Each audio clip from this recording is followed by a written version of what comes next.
The Bob TV Network presents, broadcasting live from the greatest city in the world, New York City. It's the Bobby Brown Show.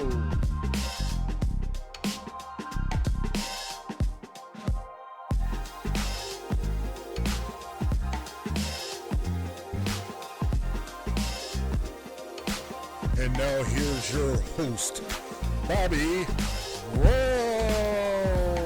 Well, good day, good morning. Well, it's not quite morning.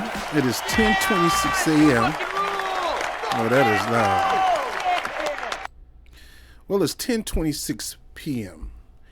And I got a lot on my mind. I got a lot I want to talk about.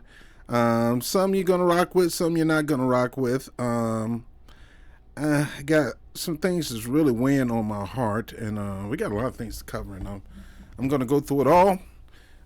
So let's get right into it. Before you do anything, go ahead and make sure you subscribe. They always unsubscribe people. They are really unsubscribing at a rapid pace right now. I don't know if because I don't do content every day. I do it like once a week or once in 2 weeks. Hey, I'm sorry. I do have a job, and I do have an elderly mother and an elderly father that I got to check on every now and then. So I'm not always active like I need to be. Plus, I'm in the process of moving to another area. So bear with me as I continue to do what we do here.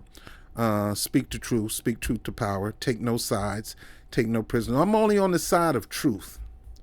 That's the only side I'm on. I'm not on any political side. I'm not caping for a Democrat or a Republican. I'm only caping for the truth because I serve a God of truth. No, I'm not perfect, but I'm doing whatever I can to perfect myself every single day as much as I can, however way I can.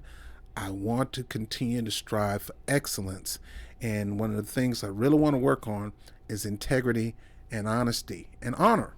And so when I see things that don't sound right, even though you like, yeah, if it don't sound right, I'm going to address it and let you know that's not the way it is. And we used to spend time with my wonderful mother, and we started talking about some things, and I basically said, hey, you can't take the media for face value. They'll twist and lie. They are called television for a reason. They want a television, their vision. And in this day and age, the media is trying to go as far left as they can. I mean, extreme left, Hollywood left. And right now, we have two different spectrums when it comes to the visions for this country. One is an anti-God perspective, and one is a God perspective. Now, neither one of these people are great vessels to promote that perspective, but there's people behind them that is pushing these perspectives. You got Hollywood on one end, or Hollyweird, that pushes everything from Diddy Party to Playboy Mansions to casting couch to stores of getting to your kids in order to get them a role and stuff like that. Just horrible stuff. They want to promote that in a particular gender. Yet you got a party that does promote pro-life, which I am. I'm for pro-life. You got a party that does promote keeping males in male sports and females in female sports, but open to say, hey, if you want to have an intergender sport, let's open up. But when it comes to male, female, that's different. But leave that alone. There's another side that says that look, we don't want you going in the women's bathroom, dude, just because you identify with the dude. I don't want you going in there in the women's bathroom. There's a bathroom that's neutral gendered. Go over there. Keeping everything the way it's supposed to be. If you are a traditionalist and you believe a male should have their own bathroom, a female have their bathroom, I'm for you. Do I believe you should have a intergender bathroom? Yes, just to solve the problem.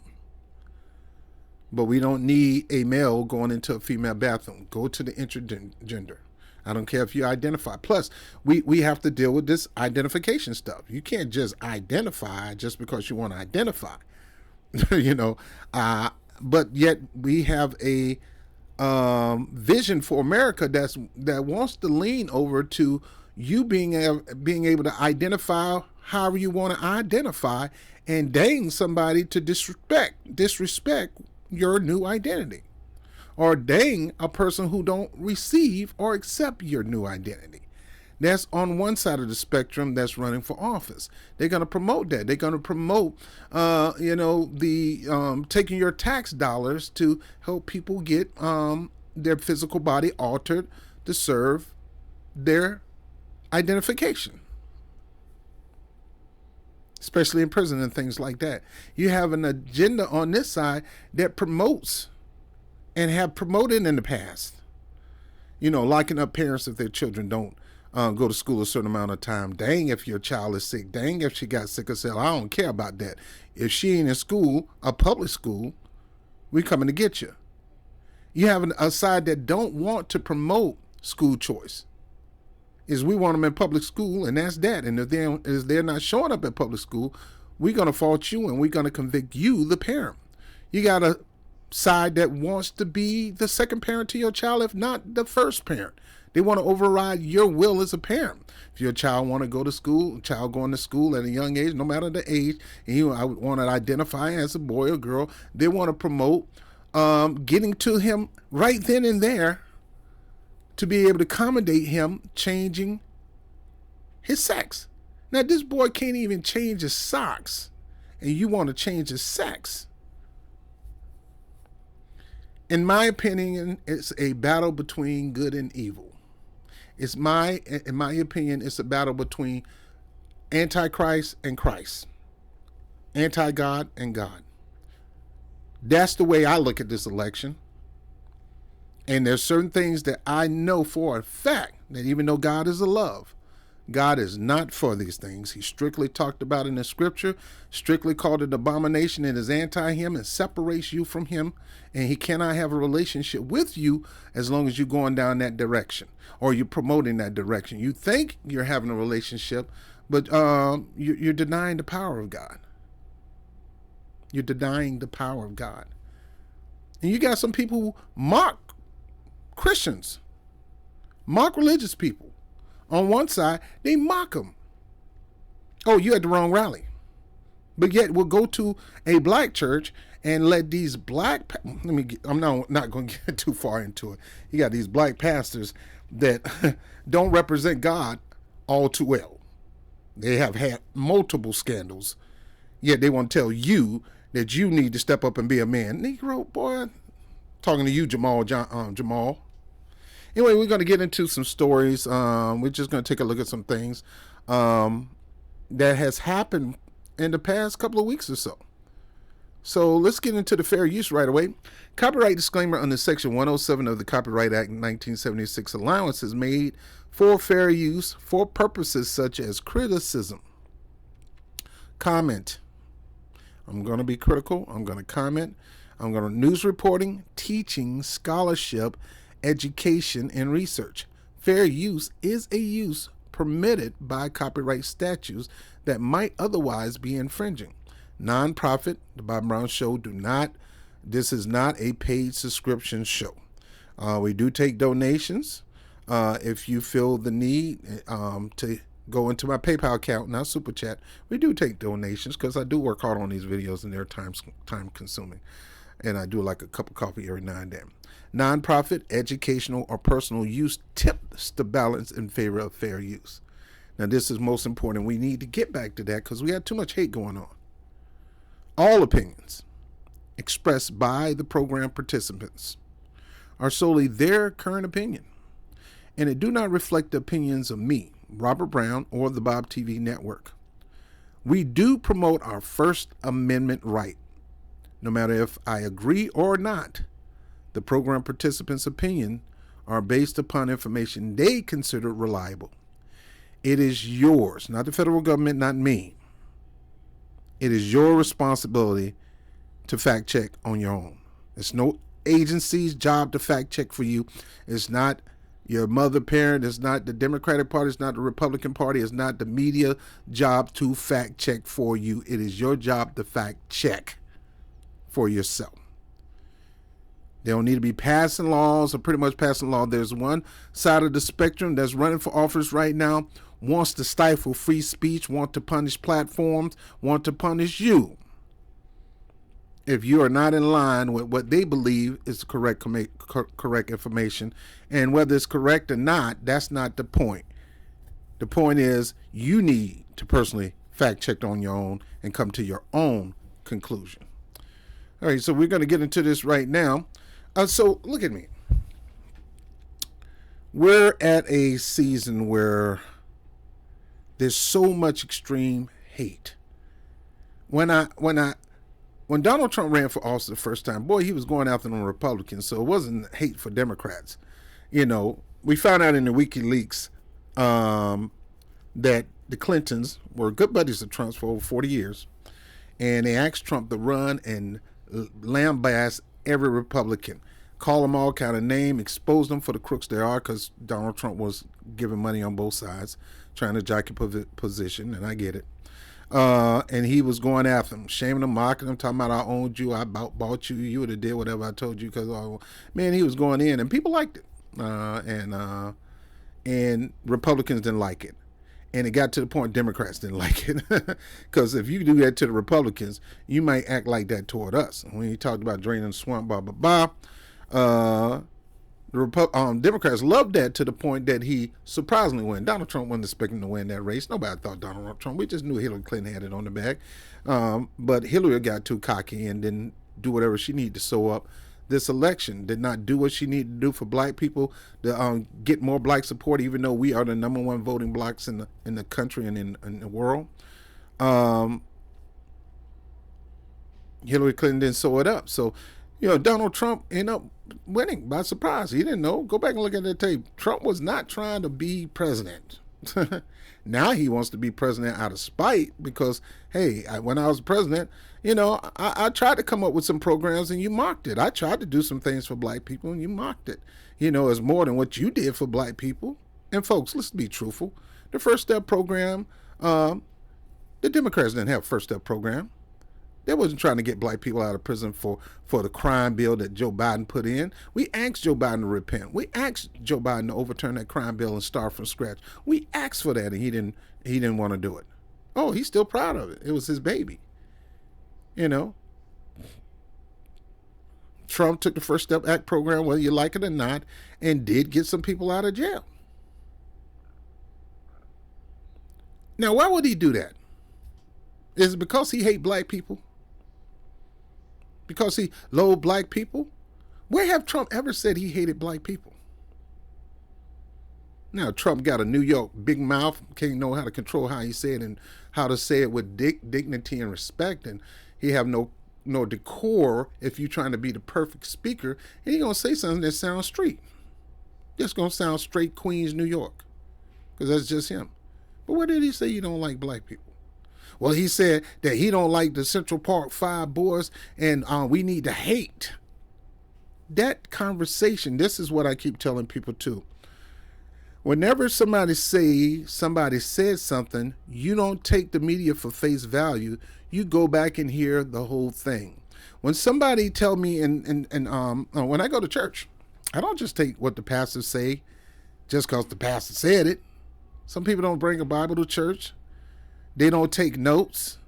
The pastor just preaching, and they just amen and going on with the get along. Don't fact check the pastor on their own. Don't see what he's saying is true. They just say, hey, that's pastor. Pastor won't lie to us. Pastor can lie to you and probably have lied to you, but you too dumb enough to fact check pastor because you don't have a Bible to read. And then you read just segments, and he go over segment instead of you taking the time to read the whole thing in its entire context.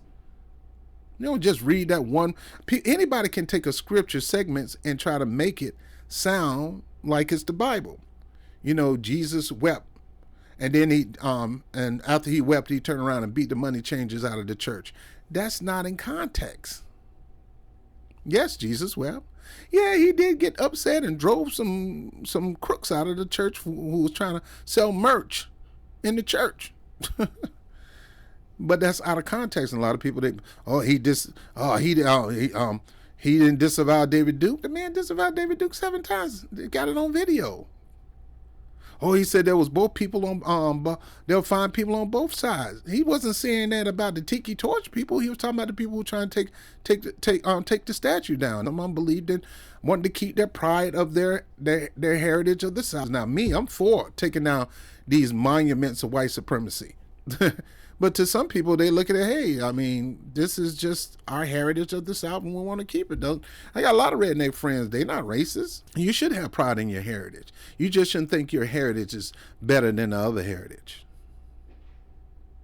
But no, he was talking about the protesters. You had Antifa out there. You had regular Black Lives Matter out there. You had regular protesters out there. And then you had the people in that area that just say, hey, y'all coming down here in our neighborhood trying to take down our trophies. You don't even live here. You standing here and you don't even go here. You had people in that group, excuse me, I saw the same pictures as you did. You had people in that group that were there to protest the taking down of, to them, a very, very important statue and the renaming of a park from Robert E. Lee to another name. Wait, Robert E. Lee are not the same. Well, no, George Washington was a slave owner. Was George Washington a slave owner? So will George Washington now lose his status? Are we going to take down, excuse me, are we going to take down statues to George Washington?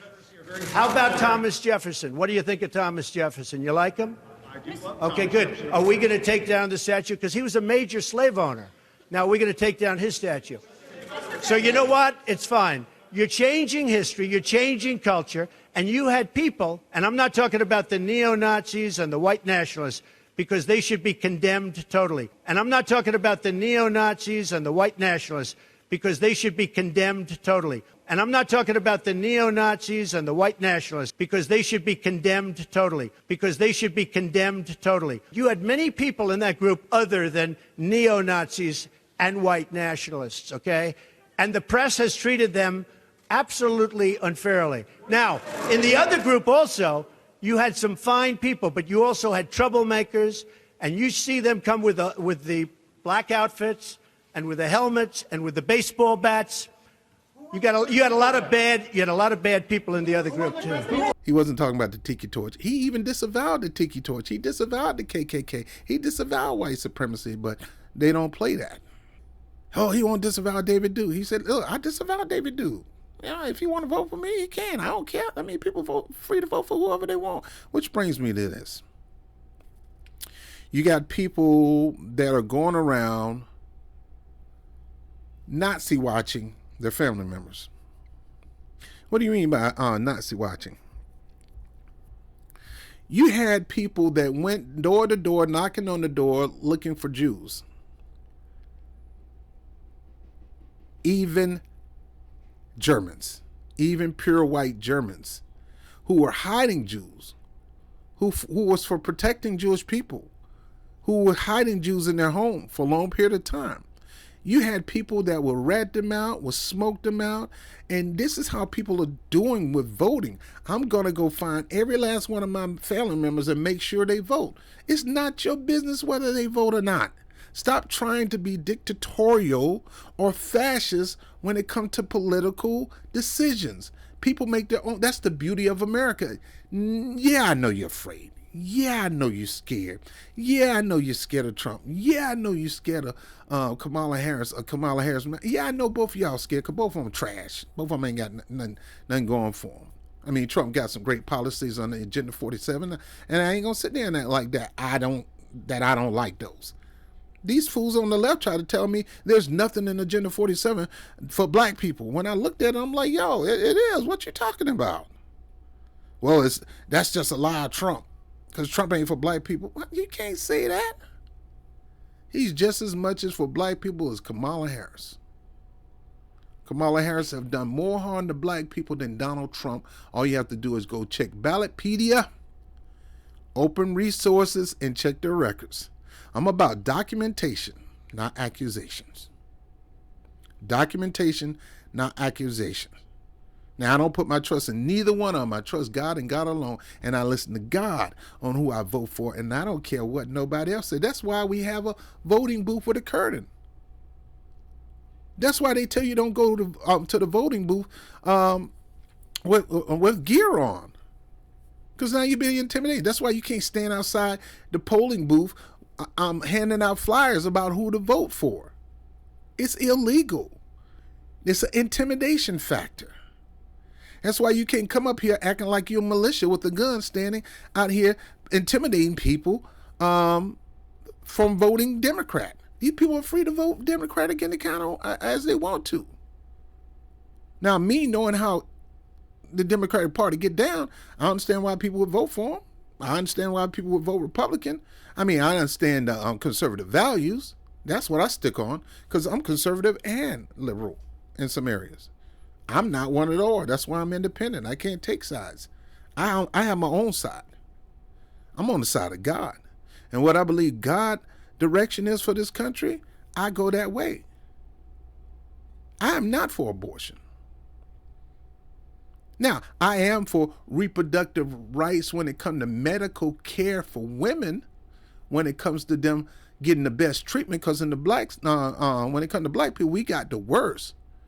They, most rich neighborhoods, they have fertility clinics. We don't have that. All we got is Planned Parenthood, which ain't nothing but a death trap. We used to have the crisis pregnancy center that would assist you and give you what you need to have a successful, they promoted successful delivery of a child and options just in case you don't want to keep it. They encourage you to go full term, not to get rid of the baby because you and Chuck broke up. Oh, what about rape and incest? Yeah, that's horrible. Child being raped and not having the ability to carry the child because the child is too small. I get that. But those are rare. Things are getting out of hand, folks.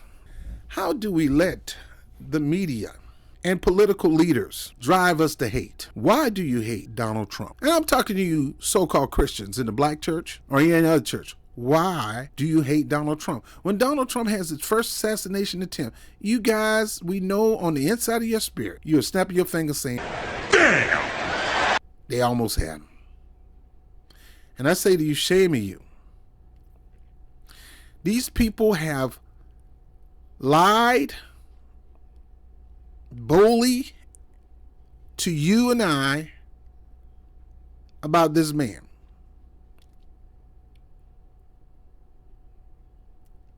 Most of the charges that have been charged on him have been dropped, but they're not talking about that in the media. He overturned many cases that was logged against him. Oh, that's because they were Trump jobs. It doesn't matter whether the Trump jobs, stop with that stuff. Because it was the liberal judges that were convicting him. Fannie Willis, Bragg over here in New York. I met Brad a couple times. These guys doing this because of hopes for a better position in the party and better power and a better voice in these political parties. It's all about the parties and jockeying for position. This is a cult group. Both parties are cult groups. That's why I don't look at parties. I looked at the individual. Well, Trump is a cult leader and he got MAGA. Well, Kamala is inherit. Well, I wouldn't even say Kamala. Barack Obama has a cult group, and it's a blue MAGA. It's Donald Trump versus Barack Obama. Rich white man versus a non-FBA black man who have no lineage to the soil of this country because his mama is white Kansas slave owner and his daddy is black Kenyan slave trader. Because the Kenyan population has his hand in black slavery and driving slaves from Africa to here. As well as what they call Nigeria, wasn't Nigeria back then, and Ghana, which wasn't Ghana back then, the Ivory Coast and all that. We've allowed these people who have no roots to the soil, who don't identify with our struggle at all, to tell us that we need to listen to them. And I keep going back, the only person that you should be listening to is God.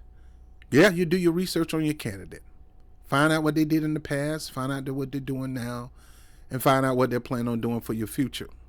You don't make it about Democrat or Republican, but you got people just slutting voting, going D, don't have no D straight down, R straight down, green straight down, don't have no clue who they voting for. Now I can see the people on the third party and why they voting, because it is time for another party. We need to have somebody in between these two cops. We need to have some kind of adult in the room of these two kids that's spewing hate and fighting each other of this talkatory truck known as the United States of America. Now, I'm going to show you this video. This is from the New York Post, and this is not just from New York Post, it's in other news. Video shows Kamala Harris supporters screaming at a little girl's face outside the Houston rally with Beyonce. Now, the advertisement, I wish I can find it. The advertisement for that rally, like any other advertisement of Kamala Harris, is some superstar, some famous person, mainly a musical superstar, is going to be opening up for Kamala Harris. Now, when you hear opening up, you think to yourself, oh, they're about to do a couple concert. And Beyonce tickets are expensive. They run thousands. Meg Thee Stallion, thousands. And we got some of the most ratchet people telling people who's supposed to be of dignity and respect to go out there and vote. I can't listen to you. You got the kids out here singing WAP. Kids.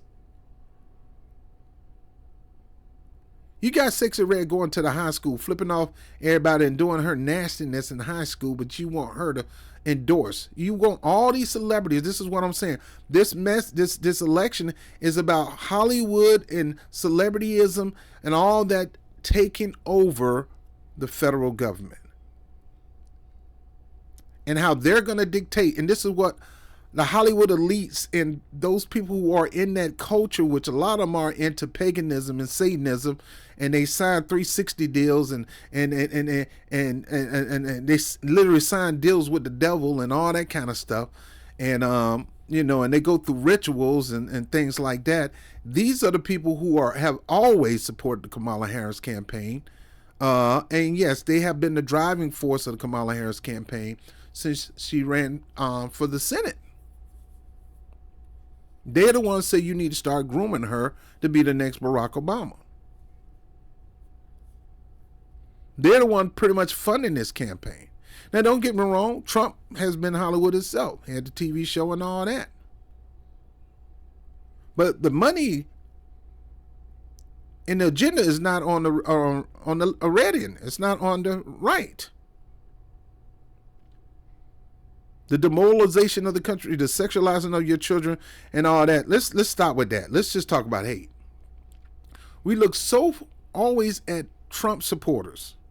And there's a lot of Trump supporters that are hateful, that do think this is their time for the good old boys, for the South to rise again, buddy. Trump going to usher in the South to rise again. Trump don't care about y'all Southern people. Trump is a New York corporate giant. Trump only ran as a Republican because Hillary Clinton and Bill Clinton asked him to run as a Republican. Trump has always been a Democrat. Then he went independent and started thinking about running in different parties. And he had a commission to run, to explore running, and he already had his VP picked. And that VP pick was Oprah Winfrey, a black woman, a woman who he respected, a woman who he honored, a woman who actually he had a emotional relationship with her.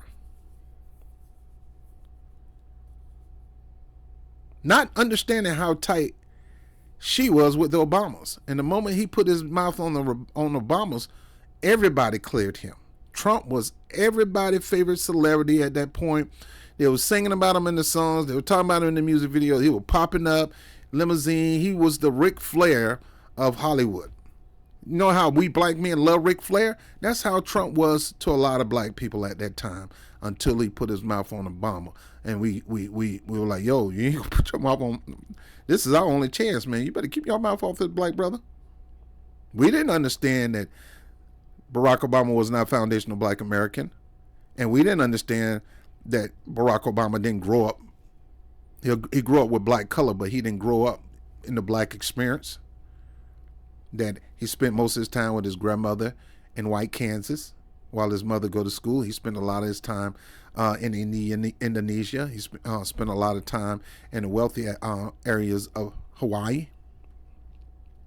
We didn't know that. And we didn't know that he went to Columbia University here in New York, but he never went to hung out in the hood.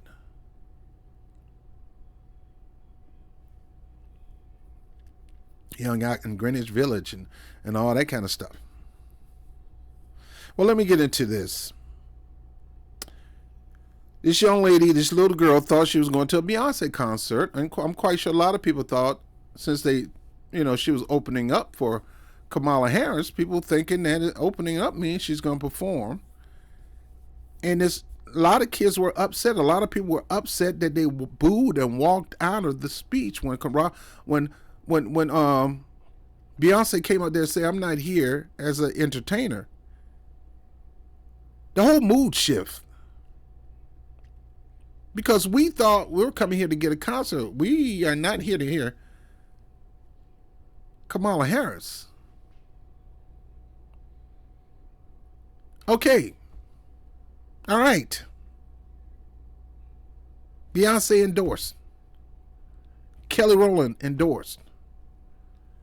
Magic Johnson endorsed. All these Hollywood celebrities look, a lot of these people be having these freak offs and stuff like that. So, all these people are supporting Kamala Harris. And then you got a lot of people that's in the Christian circles that are compromised.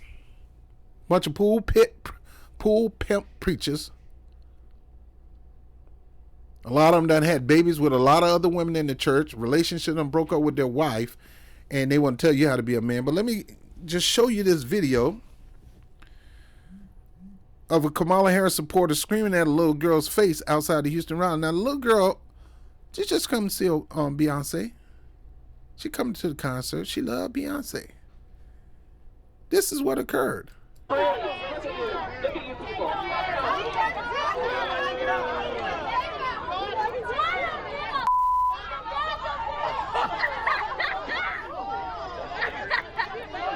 Even the sister had to stop that white lady from getting all in the face of that little kid. Poor little girl. Poor little girl. And it's people like this that is okay with your little girl deciding that she want to be a little boy. Well, let her be a little boy. Dress up like a little boy. If she wants to be a little boy, you got to let her. You can't control her. The hell I can't. She's under my jurisdiction. Until she get grown, she do what I say. She live in my house. That's what my mama say. This is my house. You're going to live by my rules. God entrusted you with me. I'm not going to let you just be whatever you want to be. I'll guide you in career choices and stuff like that. But you ain't going to be, I'm not going to let you be like your no good daddy or your no good uncle. I'm going to know you're going to be a fine, upstanding gentleman. I'm going to teach you how to hunt. I'm going to teach you how to farm. I'm going to teach you how to be a man. And likewise with you ladies. Well, what if they don't want to be taught how to man? Well, they're going to be taught how to, whether they like it or not. Well, that's not fair. This is America. Look. These are kids. They're under my custody. I'm responsible. The government don't run this. Let's keep going.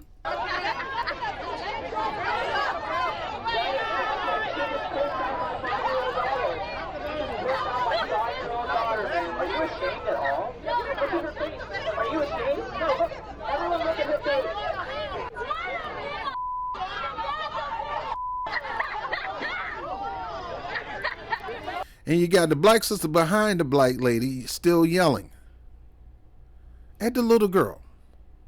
Let's say the little girl like Trump. She's just a little girl. She don't know what you know. She's not brainwashed by the lamestream media.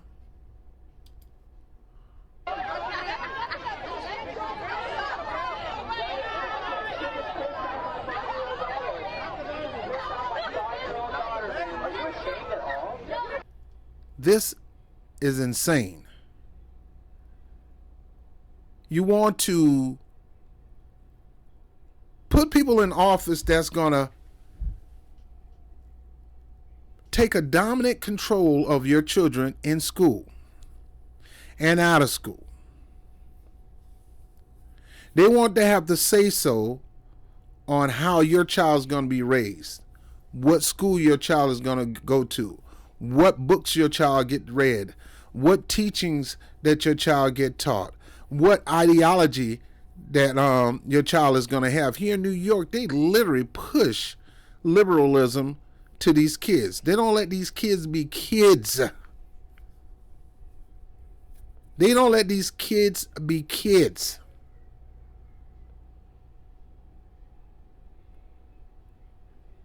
They literally will tell them hate the red and embrace the blue, and hate the Republicans and love Democrats, and dang anybody else. Kids. Teenagers are one thing. It's time for them to know about politics and become politically astute and educate them on policies and things like that. That's teenage. But we talking about little kids. We talking about elementary kids. We talking about middle school kids.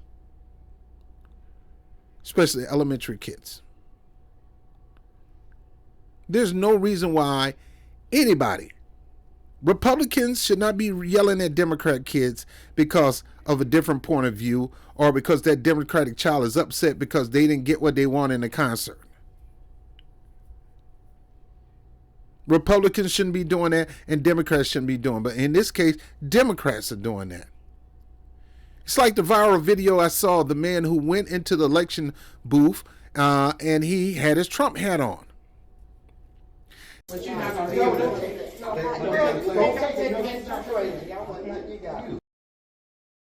Oh, wow.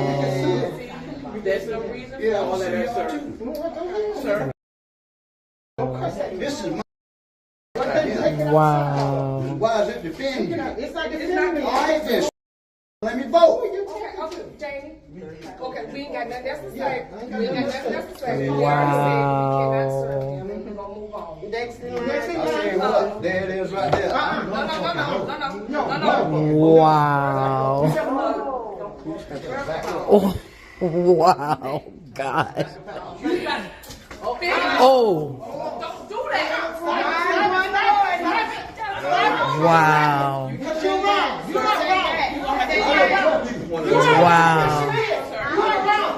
Wow.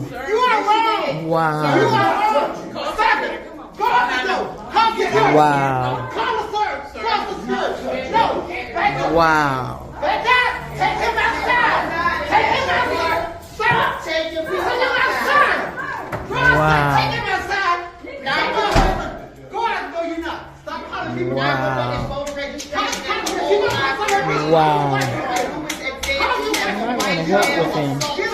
May want to help with him.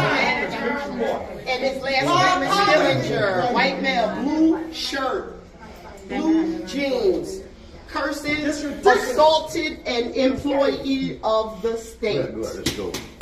He is Mr. Stillinger. Wow. Last name is Stillinger. Wow. No, we're not wrong. We just told you he is still here. He is still here. Cussing. Wow. That's all we told you. Wow. So where's limestone? I don't know if this guy know that in most cases you're not allowed to bring in merch from the person that you're voting for. That is a no-no. Yet we have to be more diligent to not assume that people know this, because most people don't read. Most people don't investigate. They don't look into things. Here in New York, you get a book that's going to help you through the voting process. And they'll show you who's running for office. They'll show you their policies, and they'll tell you what you can do when you about the early ballot and where to drop off. And then they'll tell you about what you need to do when you're at the voting booth. They'll tell you how to use those whack machines that don't work, and oftentimes you could be voting 3 times for one person, and it's not the person that you thought you were voting for. You cannot trust these million machines, and yes, they're faulty, and yes, they can be tampered with, and yes, they can be tampered with off-site, and these things are not to be trusted. That's why I believe in Trump policy of going back to paper ballots. If it take all night, 4-5 days, count the paper ballots. I've been through quite a few recounts. When the one recount in Queens, man, and in the middle of us counting the ballots, the person that they didn't want to win, this was the primaries, was a progressive, was not a corporate Democrat. That person that didn't win, and I think that person was LGBTQ. I think it was a man that identified a woman. That person that did win, they had a reason to call back and say, hey, it was too close, let's recount. So they put in the order to have the recount, and they had the recount. Recounted, and the person won again. Recounted, and the person won again. Then they did it again, and all of a sudden, we found a box of ballots that put the other person over. It's happening in Queens. I was there. So this election tampering and these faulty machines and things like that, you can't trust it. And it does happen. There is rigging.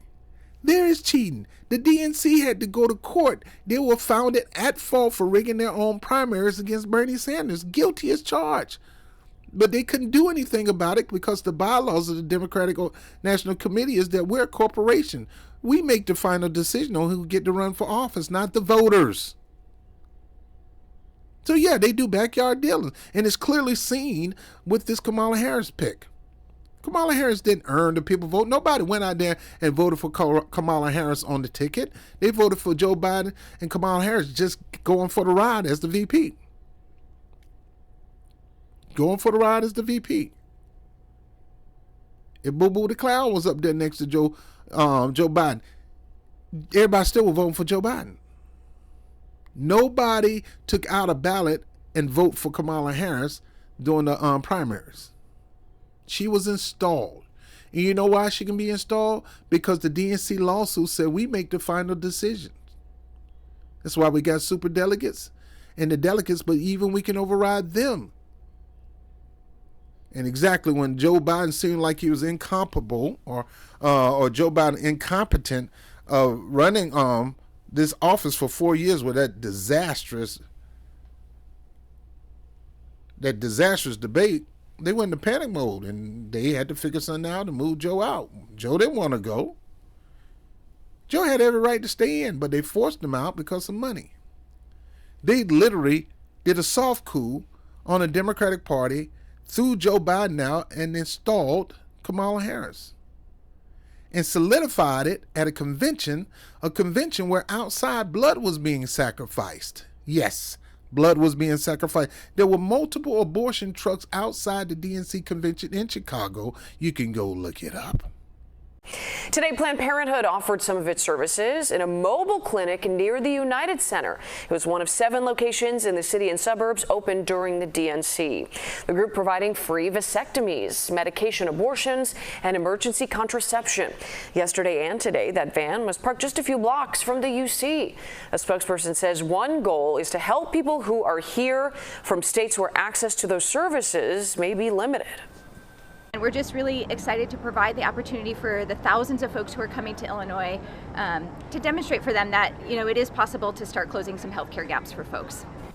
Planned Parenthood says it served between 20 and 30 patients over the last 2 days. The mobile unit is not connected to the convention. Why?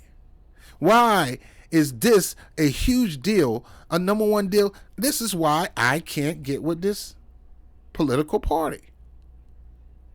You making abortion the primary issue, and it's not. I'm telling you, whether you like me or not, I hate me. My gut feeling, I see Jezebel, I see the harlot, especially black men, because I believe that she's anti-black, but yet she's fighting hard for the black vote. She never had to fight hard for the black vote. She hate that she have to fight. She don't have no relationship. You don't hear nothing about her dad. Her dad stay about 3 blocks away from her, probably. I won't say 3 blocks, but he probably stay about 15 minutes away from her. He stay in D.C. He's a professor. You don't hear nothing about him. All you hear about her mother. And look, I understand some mothers teach hate for their dad. That no good daddy of yours. He ain't never been no good. He don't love y'all. He don't send y'all money. You very rarely hear her talk about her father. Just like Barack Obama barely talks about his father. And you wonder why. They look at black men as if we're nothing. We're the greatest thing since sliced bread.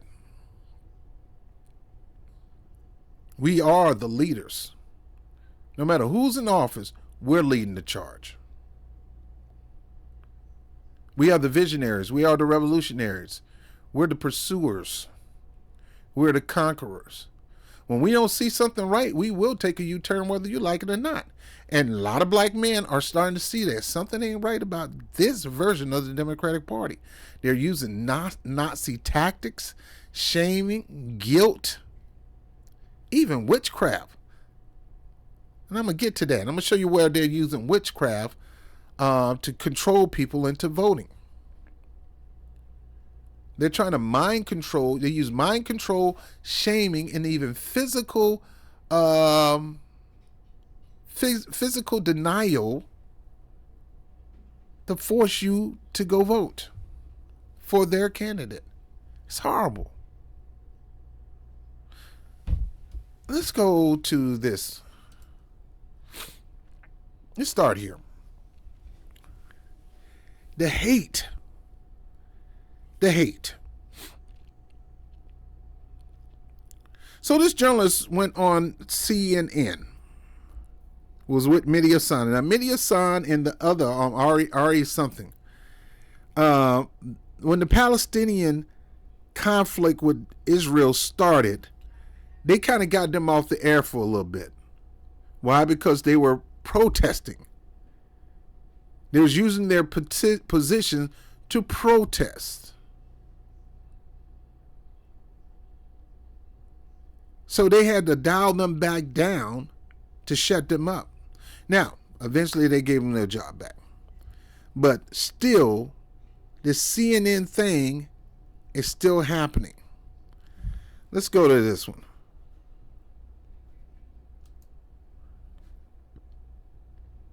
What kind of wizardry? Now, while this is playing, it said Ryan Gerdusky tells Mehdi Hassan on live TV, I hope your beeper doesn't go off. Now, I don't know where we figure beeper mean that somebody gonna shoot you, that you're gonna die. A lot of times beepers going off doesn't mean a physical beeper. Nobody cares a physical beeper. Maybe doctors. But that earpiece in your ear is a beeper.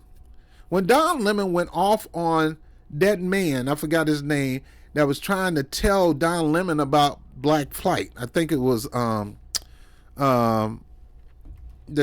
Indian guy ran for office. I forgot, Ramaswamy, Vivek Ramaswamy. Don Lemon finally became black man. I mean, he came black first. He's always been a black man, but he was black first. He was like, dang the LGBTQ community, I'm black today. So he went real black and went off on Vivek. And CNN beat their ear plug.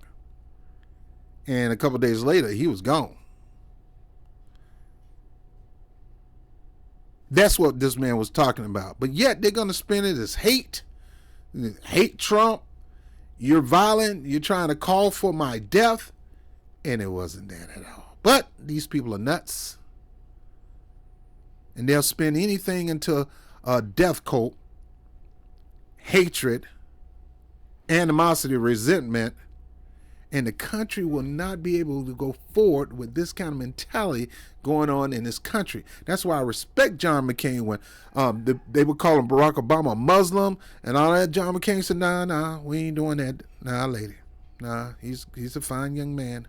No, we ain't doing that here. Not on my watch. Shut it up, lady. Shut it up. The only person talking like that is Mary Adams, and people assuming that Mary Adams doing that to keep from going to jail. Well, Mary Adams, if he paid the price, he got to pay the price. I mean, he did the job, he did the crime, he got to do the time. But he's right. We need to tone down this rhetoric. But every time I turn around, it's the Democrat that's turning it up. Discussing the rhetoric spread at former President Donald Trump's Madison Square Garden rally. Let's watch. If you don't want to be called Nazis, stop doing it. Now, the Trump rally, I was in Florida during that time. I was going to go because I go to everybody's rallies.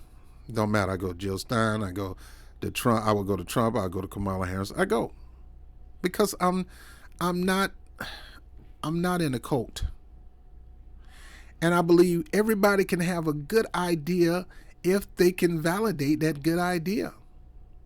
And I'm hoping to find somebody that's just not going to tell us something as a cheap selling point to get a vote, knowing doggone well they're not going to do it.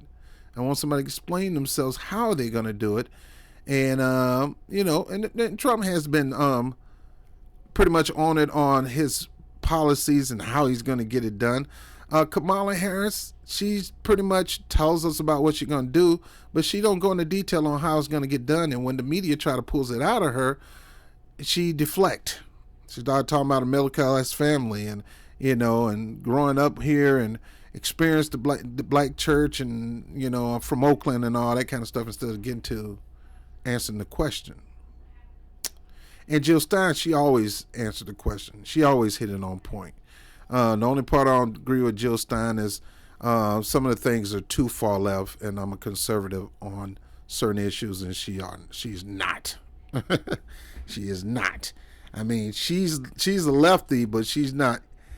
And she could be extreme left, but not so extreme where it's calling for hatred and animosity against each other. Like the Green New Deal, that originated with the Green Party. AOC stole it. She stole it. And Jill Stein was like, hey, if she properly use it, I ain't got no problem with her getting the glory for it as long as she stick by it. But this came from the Green Party. Green Party pushes reparations. Now, it's not to the tune of what we believe it is, and she got to make adjustment because it's not about what they think it is. It's about what we think it is. I mean, the Green Party got some good platforms. That's why a lot of people vote for the Green Party. And a lot of people think it's time to push a third party in the face of hell and death. See, folks, everybody ain't no cowards and punks and scared. Oh, you gonna cause Trump to get in office? So what? And then you got people on the right. Oh, you gonna cause? So what? I don't like neither one of them personality. I don't like neither one of them records. I know one thing. Trump ain't did nothing to black people, even though they try to make it seem like he's done all this horrible things to black people. And I see more things he done for the sake of black people, have policies for black people when these people don't have no policies for black. They don't have a black agenda, but Trump has had a black agenda. It may not be robust as we think it should be, but he had it. We got to be truthful. Let me go in and get into this. Anti-Semite more than anyone else's table. Yeah. And people would sit there and, no, by me. I never called you an anti-Semite. Okay. I mean, I'm not sitting here saying I'm a supporter of the Palestinians. I'm used to it. Yeah. I hope your beeper doesn't go off. The thing is that you just say I should die. He said, I'm a supporter of I'm a supporter. He said, look, I never called you anti-Semite. Now, if he said I'm not calling you anti-Semite, why would he say you should die? The people are going off doesn't mean you're gonna die. The beeper going off is not a physical beeper. Nobody carries physical beepers. The beeper is the thing that's in your freaking ear. But they're gonna spin this as this man was telling him that he's gonna die. You should not. No, I Did said, you just say no, I should be killed? No, I did not say that. He didn't say you should be killed. The beeper going off in your ear doesn't mean you should be killed. You see how they make this stuff up? This man is trying to say, I'm not an anti-Semite. I'm not against you. I support Israel. And look, he support Israel. Right now, look, I don't support the current Israel government. I don't support their decision to slaughter these people myself. This is a genocide. And this current administration ain't doing jack about it. He's giving them more power, more money. Kamala Harris already said she's going to give them more power and more money. And Trump said the same thing, too. That's why a lot of people voting Greens, because Jill Stein, whether she win or not, she's on the right side of truth and common sense, saying, no, we're not sending no money. We're not going to do none of that. Matter of fact, we're going to defund Israel. We're going to divest if they continue this. Which we shouldn't have to invest anyway, because they're already loaded. They're rich. And if they wanted to get rich, they're taking the land back. That land in Gaza is full of oil. And that's one of the motives of getting some of that land back. The Israelis don't want to depend on nobody for oil. And America shouldn't have to depend on nobody for oil, because we got our own oil. Oh, bro, you used to be a leftist. You was for environmental protection. I still am for environmental protection, but we've grown so far advanced when it comes to environmental protection. We can go back to drilling without killing half of the forest and the nature in the United States. Now, do I want a pipeline going across the country? No, I ain't for that. It should be something going regional, and they load it up with the gas and take it on vehicles. But it shouldn't be no pipeline going across the country. They're sitting up here saying this man has said that I'm advocating for you to die. Where have he said that? No, I did not say that. Hold on. Did your guest just say I should be killed on live TV? I said I hope Guys, you don't. let me just stop. You said you hope my beeper doesn't go. Because you said I'm a big supporter of the Palestinians. Of Hamas. Guys, let me said stop. Palestinians. Are you? Am I what? No, of course I'm not. I apologize. Are you a racist, violent person inciting violence? And then he apologized.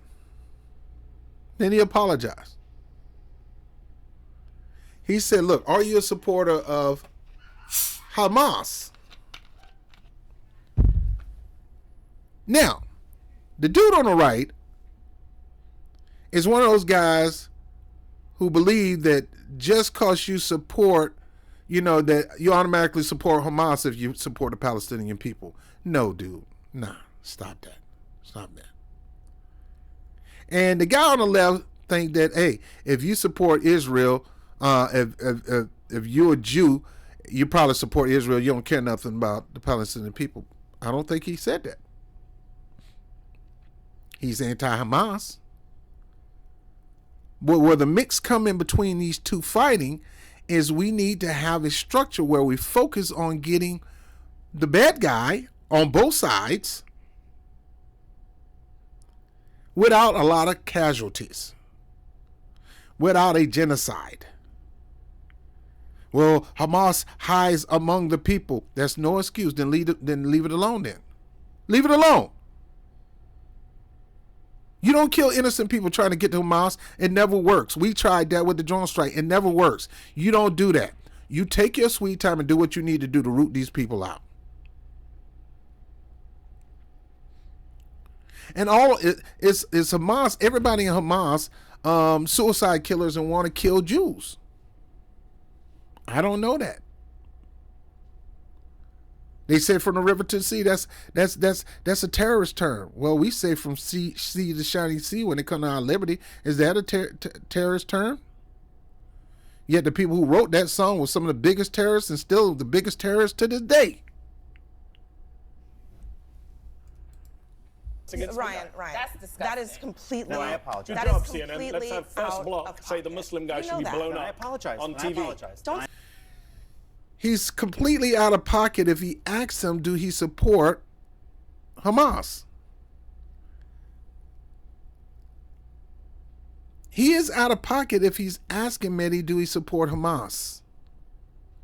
Because we've labeled Hamas a terrorist organization. So he is out of pocket saying, do you support a terrorist organization?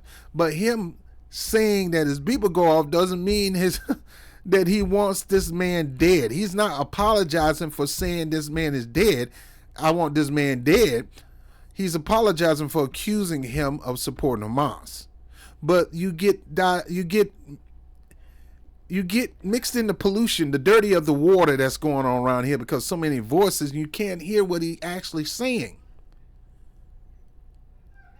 I don't support, I as a Christian, a so-called Zionist, and a true Zionist is one who believes in the philosophy of Jesus Christ, because he is the King of Zion in our book. That's a true Zionist. This Zionist mindset of Israel and Netanyahu, that's not Zionism. They stolen that term and labeled it Zionism. And then the American public has looked at it as a type of hate group, just as hateful as Hamas. When Zionism, true Zionism, has nothing to do with hate. True Zionism will embrace the Palestinian people. True Zionism will even embrace Hamas. True Zionism will embrace anybody.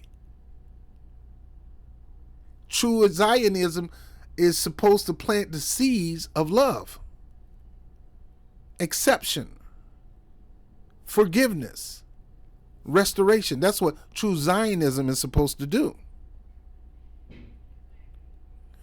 Now, I'm not going to get into this. This is 11 minutes. They just go into this guy. And the man say he apologized. You literally... The man apologized. He said Hamas. You didn't think I said Hamas. I said I supported Palestinian rights. Yes, I did. Why? Because... Now, again, this is the wildness that we have.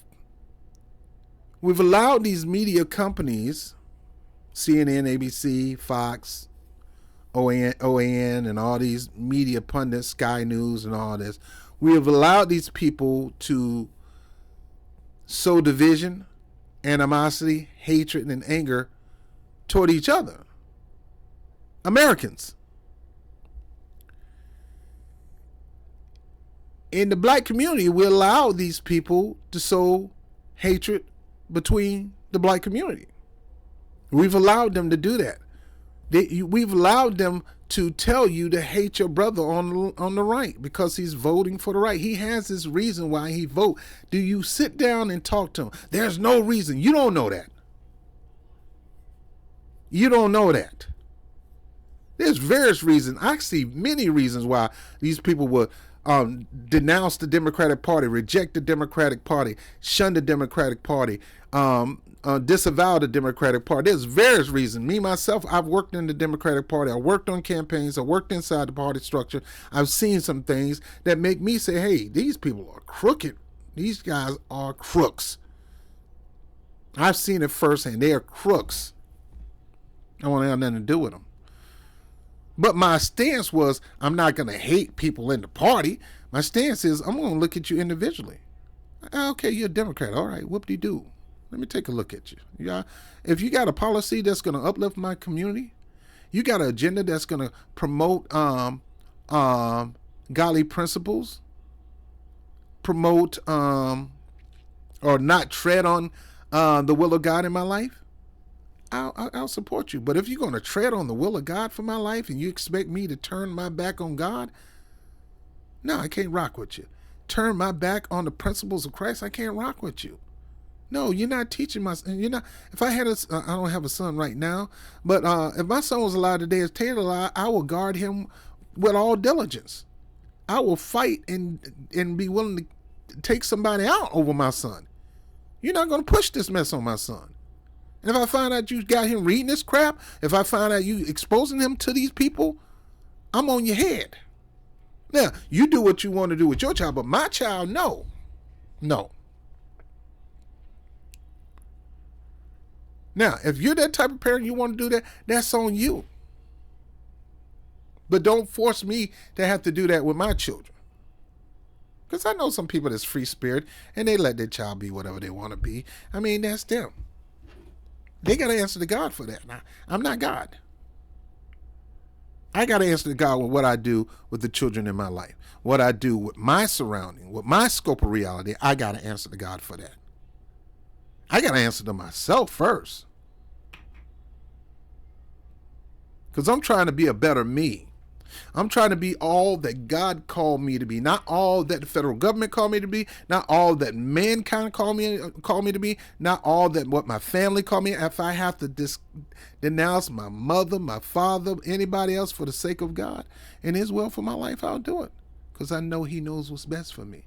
And He wants peace. He wants prosperity. He wants love. He wants protection. He gives me all that. And even though I'm not perfect,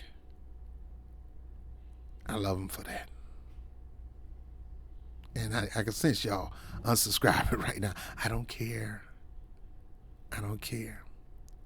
They labeled this Trump rally in New York City a rebirth of fascism. Yeah, right. You know that meeting in Madison Square Garden? Back during that time, it didn't do too much. And at the same time, this meeting is multicultural. This meeting have Asians in it. This meeting got black people in it. This meeting got white men. We talking about New Yorkers. Maybe some people came down from Pennsylvania and Connecticut and all that. And Jersey came out to support Trump. Most of these people are New York. You got a black Latino, good friend of mine's, Ruben Diaz Sr., one of the best Democrat politicians in the state, legendary, Cowboy Wynn, say, hey, I've seen some things. I took a look at this guy, and I realized these people lying on this dude.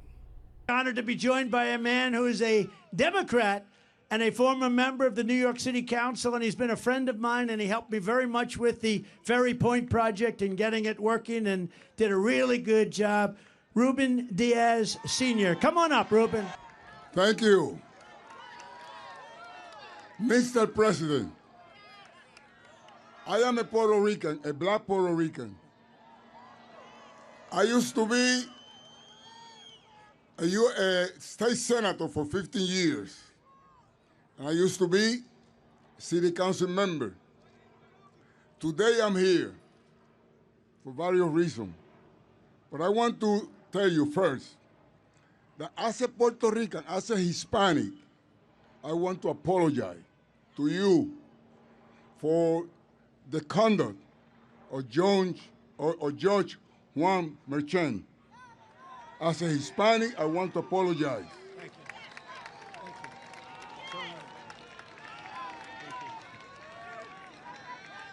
you. He's been used. He has been used to destroy you. But we know better than that. We know better than that. As a minister, president of the New York Hispanic Clergy Organization, I want to tell AOC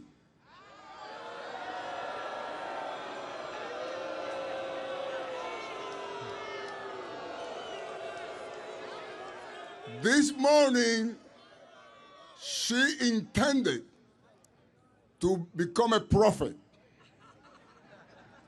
And she said, even God doesn't want Trump in the Bronx because it's going to rain.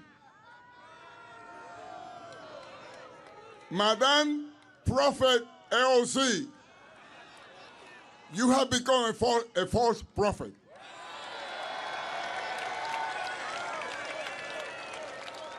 Look at what a beautiful day. That means that not only you guys want Trump in the Bronx, because if we're going to measure that for the weather, then I would say humbly that even God wants you in the Bronx. You're fantastic. Thank you, Ruben. Thank you. And I want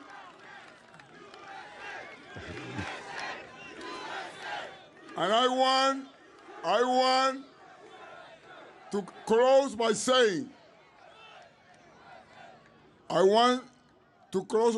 Mr. President, I want to join you in having the Bronx great again. Please accept this Democrat, this black Puerto Rican with a kinky hair and a broken English. Please accept my endorsement for you as a president. Thank you very much.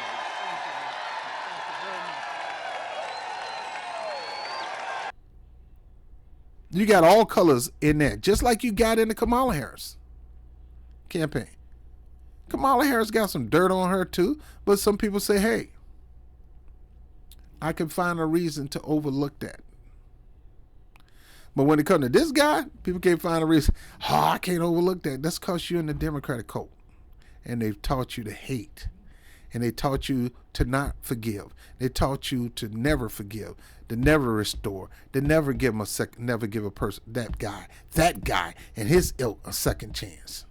But yet, they want to tell black men to give them a second chance. Black men that's on the right. Take a look at us again. No, you got to understand. Everybody's vote is personal. That's why they got a curtain you go through. And everybody have a logical reason. Most black men have logical reasons why they're not supporting the Democratic Party. It could be to punish them for ignoring them for the past 8 to 12 years and giving everybody carte blanche but them. To let them know that we ain't playing. If you ain't got a black agenda and you don't support reparations, our agenda, not yours, our agenda, our reparation, if you're not going to advocate for that, then and we vote for you more than anybody, then no, I'll sit this out, or I'll vote for Bobo the Clown, or I'll vote for Cornel West, Jill Stein, or Trump. That's not smart voting. It is very smart. You think voting for the lesser of two evils is smart? You find the greater good in the person and you give them a shot. That's smart. The problem is you've been sold this fear campaign that if you don't vote for one of the two, and you don't even want to vote for the one of the two, if you don't vote for our candidate, then all hell is gonna break loose. They're gonna put y'all back in chains, as Joe Biden says. George Bush is going to have y'all back on the plantation, as they told me.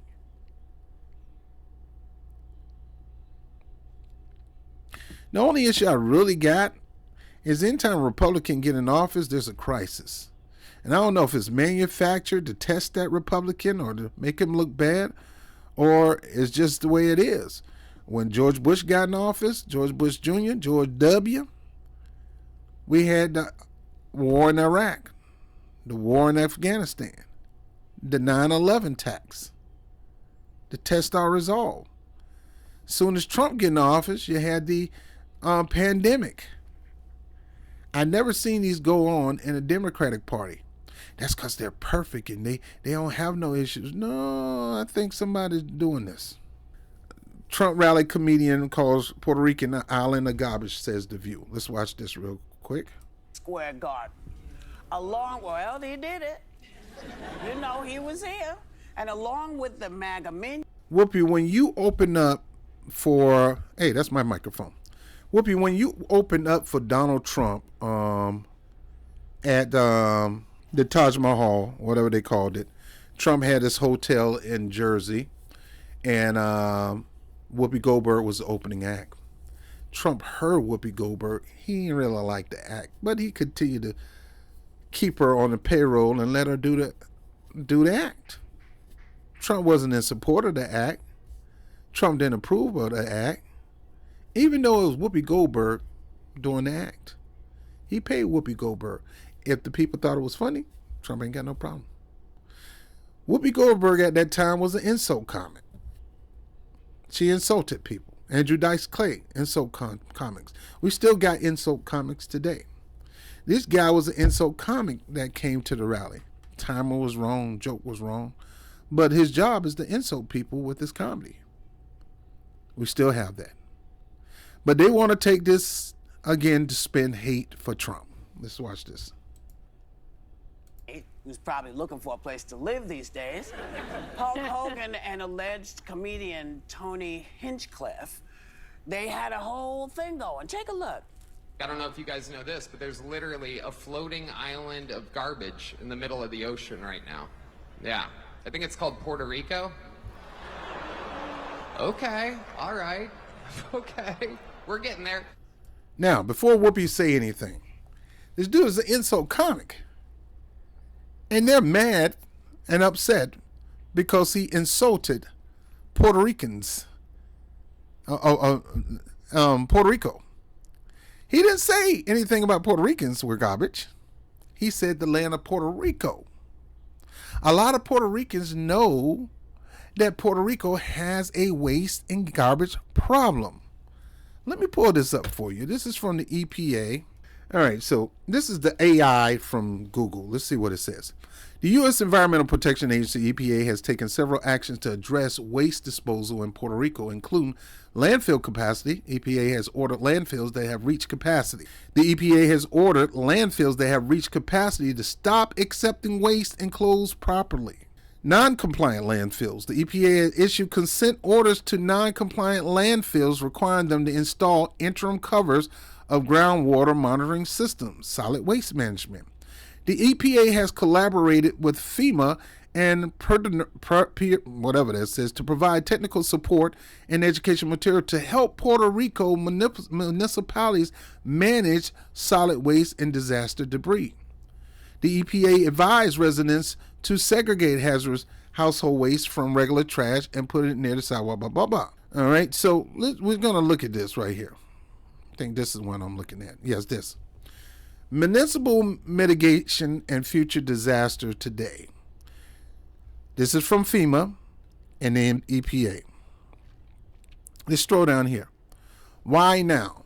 Because of hurricanes, because of earthquakes, because of the pandemic, disaster recovery operation and day-to-day activities are expected to further reduce landfill capacity from structure, demolition, and construction and beyond. Approximately 2.5 million tons of debris were generated just from Hurricane Irma and Maria. 2.5 million tons of debris from Hurricane Irma and Maria. Puerto Rican residents on average dispose 5.56 pounds of solid waste per person each day, compared with the national average of 4.91 pounds per person a day. Recycling rates on the island are low, with approximately less than 10% of the solid waste diverted. Disaster debris generation has greatly reduced the amount of available landfill space at disposable facilities to determine the impact of debris generation from Hurricane Irma and Maria. The U.S. Environmental Protection Agency, EPA, in collaboration with Puerto Rico Department of Natural and Environmental Resources, DNR, and with support from the federal agency Landfill Infrastructure, would reach capacity in a matter of a few years given current operation. Of the open dumps and landfill assessed, the majority operates with unlined areas or with a combination of lined and unlined areas for final disposition of waste. Unlined and non-compliant landfill areas can release a substantial volume of contaminated, leachated or cated, whatever, each year into the groundwater of Puerto Rico, much of which is a vital drinking water source. And then go into solid waste and debris. Now, let me go back to here. The guy's not lying. It's not Puerto Rico's fault. It's not the land of Puerto Rico's fault that they had hurricanes. They were already dealing with trash cleanup before the hurricanes. But these two hurricanes made it worse. Our EPA and our FEMA right now, under the Kamala Harris and Joe Biden administration, or Joe Biden Kamala Harris administration, are crap. Trash itself when it comes to fixing these situations. Kamala Harris proposed $750 check to get them going. Now, how many other checks have gone to those victims in these island regions, which are our territories, and how much fixing has been done in Florida. Now, I'm not a fan of Ron DeSantis. He is on it with the relief. My family live in Florida, and everything's getting pretty much back to normal. I was there a couple of weeks ago, rode around and looked at some of the damage. And, man, some of them trellis homes are demolished. Some of these new homes, these crackerjack houses are demolished. But they're on point. They're on track of dealing with that situation properly, unlike Mayor de Blasio in the snowstorm that happened here in New York, which he felt miserably at. There was so much trash and snow on the ground. It was ridiculous. Some people know how to handle disasters better than others, but Ron DeSantis has been good on handling this disaster. Now, I think it's still some people power out, but compared to other places, I got to get my hats off to him. I don't like the guy as a politician. I loathe his policies. I hate his mentality concerning critical race theory and all that kind of stuff. He's very anti-black in my book. Been that since day one. But in this issue, he got Florida moving. My point is FEMA, which is under the Biden-Harris administration, and the EPA is very slow dealing with the southeastern region where these storms have hit hard.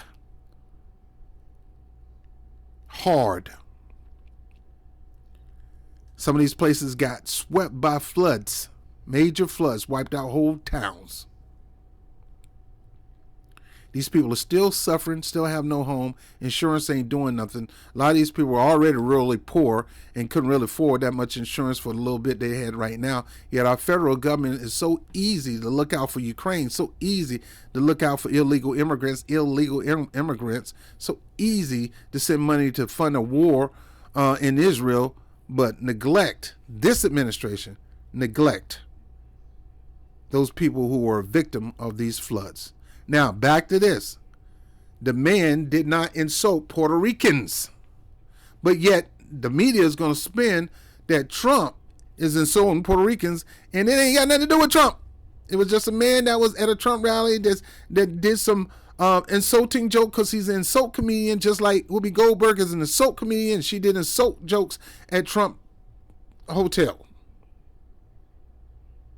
Nobody was going around saying, Trump, you're at fault for this black lady insulting us.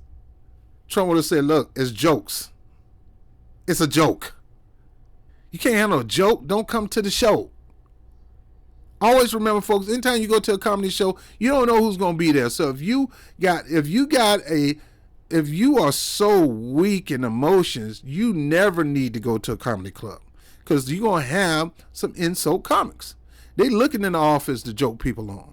And if you wearing your feelings on the shoulder, don't go, because I don't want nothing to happen to you.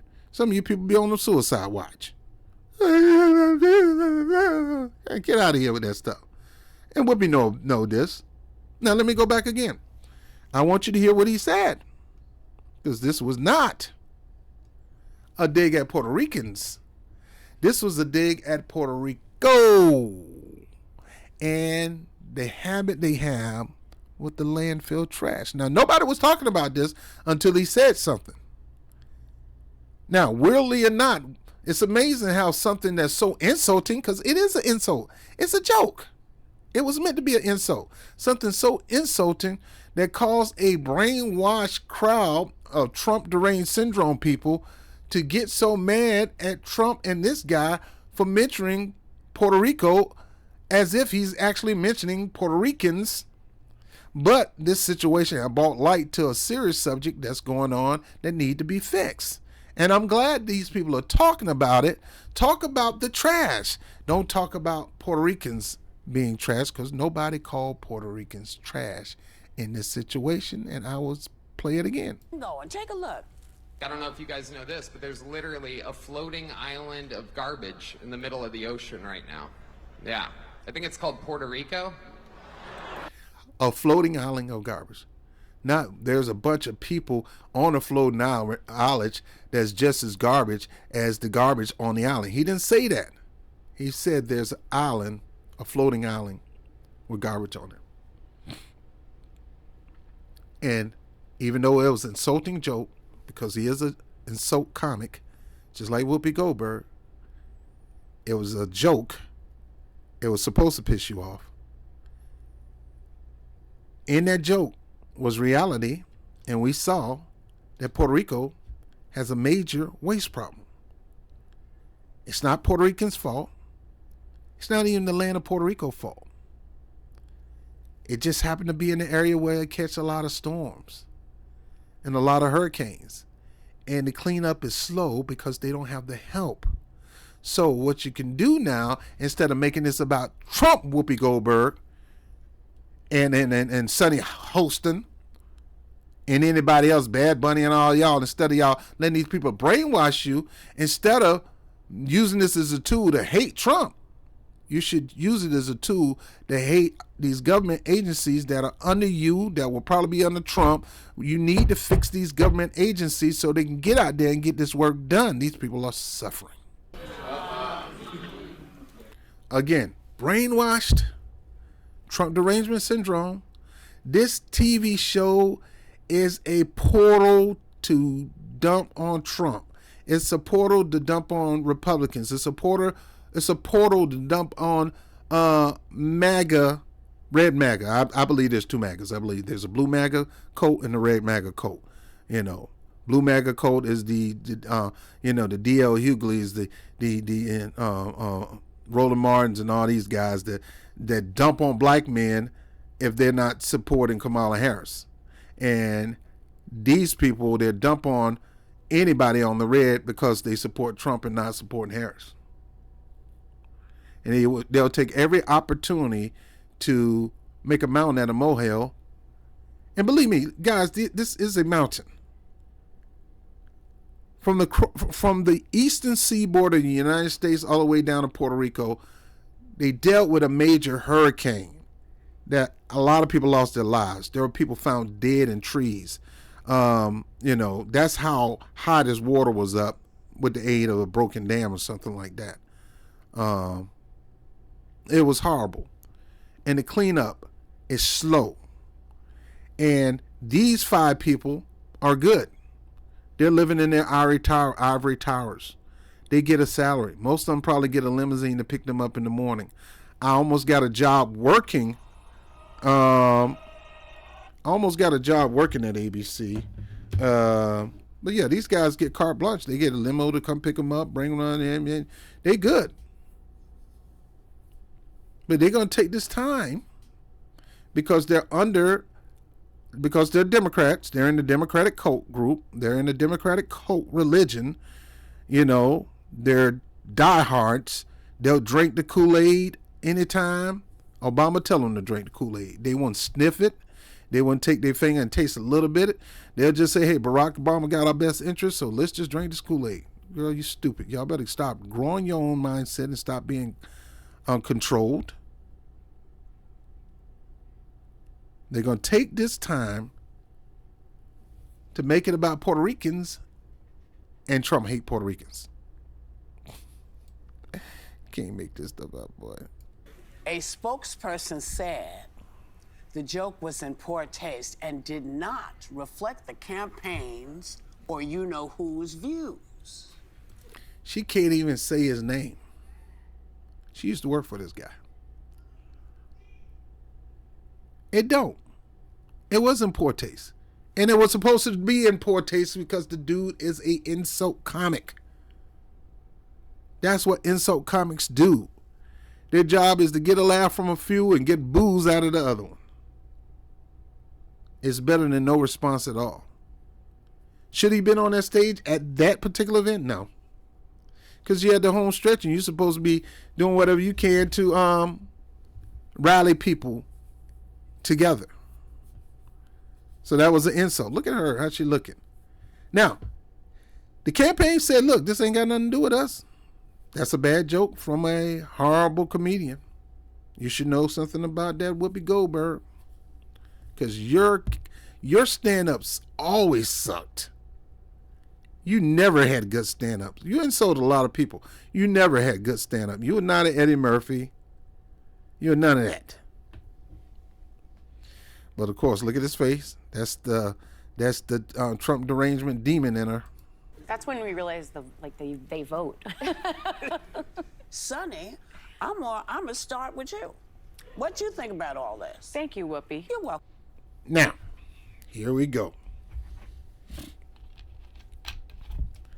Once again, in context, the man is an insult comic. He insulted the island. It's just like me. I can insult certain parts of Nigeria. That's trash. You got one side luxury, one and across the street is trash.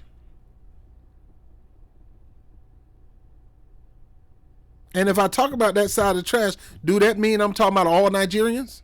No, I'm talking about that particular region is trash. That don't mean the people are trash.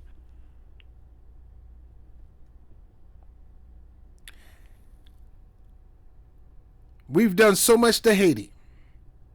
The Clintons neglected Haiti, used the people of Haiti for their own benefits.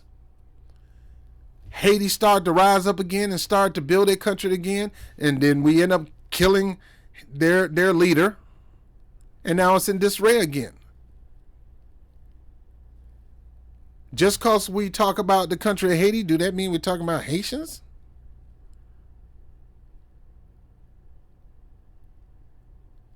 You talk about a region in Washington State, and Springfield or whatever, and somebody say, hey, they eating the dogs, eating the cats, which is crazy. Nobody eating dogs and cats. But we assume you're talking about Haitians because the majority of the Haitians, according to them, majority of the immigrants are Haitians. Nobody said Haitians eating dogs and cats. And you can't find one video saying that. And you can't find one video of this man insulting Puerto Ricans.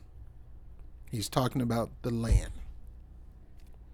This is why I do this show, because we got to get to the truth and reality. And I don't do this to cape for no sides. I only cape for the truth. This got to stop. This is tearing up our country. It's not Trump. It's the mentality against Trump. It's the mentality against the Democrats. It's the mentality against the Republicans. We need to get back to realizing that we're all America. And yeah, we might be on two opposite teams with the Dallas Cowboys and the Red and the Generals. At the end of the day, we're in the same league. Yeah, y'all beat us sometime. We beat y'all sometime. At the end of the game, we shake hands, slap butts, and go on.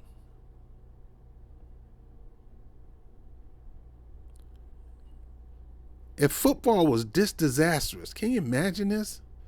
Folks running up on the field with a baseball bat and I hate you. They got a shank in the locker room waiting for you to come in and they shank you.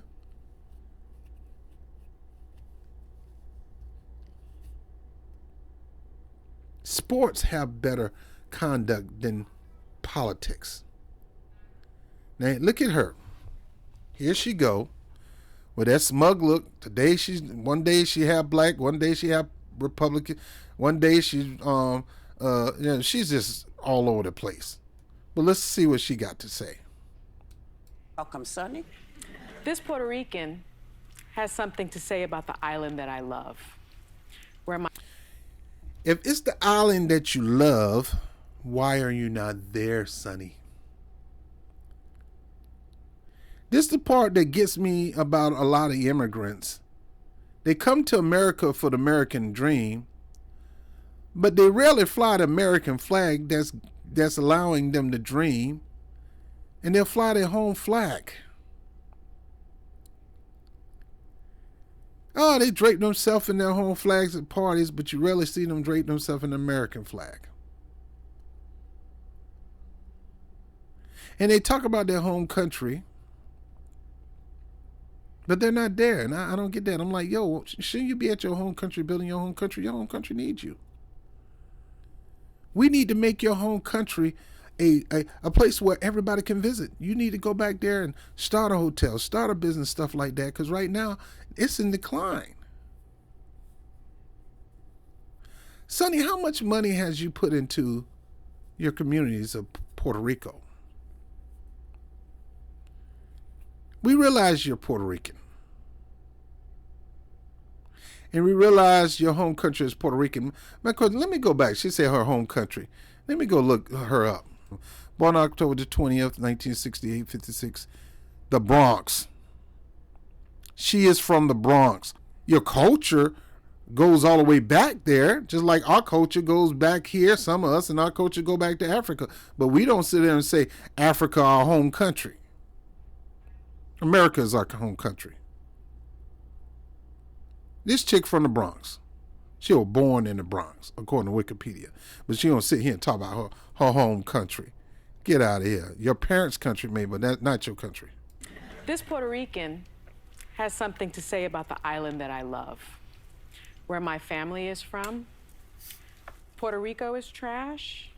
We are Americans, Donald Trump. I'm glad you said that. Your family came from there. Puerto Rico is trash. We are Americans. You're Americans. You're American territory. But at the end of the day, it's a lot of trash there. It's not a statement of fact. And you're saying as if Donald Trump said it. Let me go back to this. You see, this is a media technique that they use to vilify individuals. I seen them do it to George Bush. I seen them Fox News do it to Barack Obama. I seen them do it to Hillary Clinton. Now, some of that stuff is legit, but some of that stuff wasn't legit. It's just over the top. I'm like, get out of here with that mess, man. I don't believe everything, but I do believe a lot of things. Trash. We are Americans. Let's go back. Puerto Rican has something to say about the island that I love.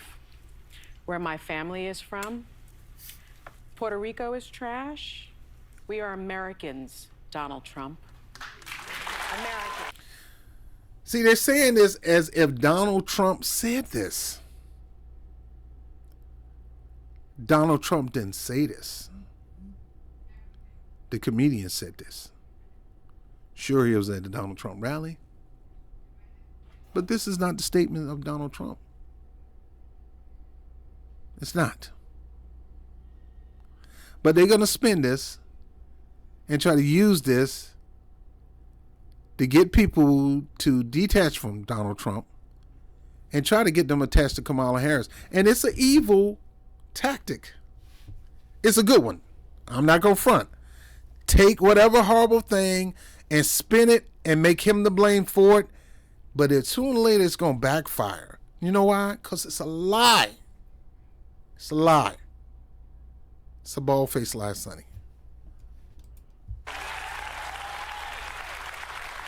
We voluntarily serve disproportionately high in the military. Donald Trump never said that you don't. Who's saying that you don't? This ain't got nothing to do with the land mass. While you have bone spurs. And we vote. Pennsylvania is home to almost 500,000 Puerto Ricans. You vote, but you don't vote like black people. We vote. North Carolina, 115,000. Georgia, 100,000. Arizona, 64,000. Wisconsin, 61,000. Michigan, 43,000. Nevada, 27,000. We vote Donald Trump. Trash. And let me say this. Smart Puerto Ricans who have a spirit of discernment realize that Donald Trump wasn't talking about them. So you're trying to spin this to get votes. You're trying to spin this for Puerto Ricans to hate Trump, especially for the Trump-loving Puerto Ricans, because Trump got some MAGA Puerto Ricans for Trump. You know, you're trying to use this to get them to disavow Trump and vote for Kamala Harris. Well, they ain't going to vote for Kamala. Folks, don't think that just because you can, that's going to drive somebody to the other side. I don't understand why people say, "Oh, I'm leaving the Democratic Party," and you think they're going to go to the Republican Party? Why would you go from one plantation to another plantation? But you got some people who do that. But you know, when people are disavowed or disconnect from one party, it doesn't mean they're going to another party. They're neutral. They're independents. Most of the voters in America are independents, and they base their voting on the vision that the individual in each party may have. It's about the individual to them. It's about the vision. It's about the ability to make these things happen and your ability to be honest when it comes to dealing with their community. Now, we know most of y'all ain't honest. You're a bunch of bald-faced lies and cunning, conniving schemers, tricksters and all that. All of you. Harris, Trump, all of you. But at the end of the day, I'm looking at those policies. We know these people vote. See, they're spinning this to be about Trump, and Trump didn't even say the joke. Trump probably didn't even know about the joke. Trump ain't got time to be listening to no jokes. And by the way, Jennifer Lopez, Ricky Martin, Bad Bunny, Luis Fonsi, and Mark Anthony have over 345 million followers on Instagram. I think you only have 26 million. See, these digs. All these people got 320. Okay. Okay, they do. Combined, they do. And Trump got 26 million. You gonna sleep on Since that? you care so much about size. You think $26 million? 26 million is a lot, lady. How many you got, Sonny? How many you got?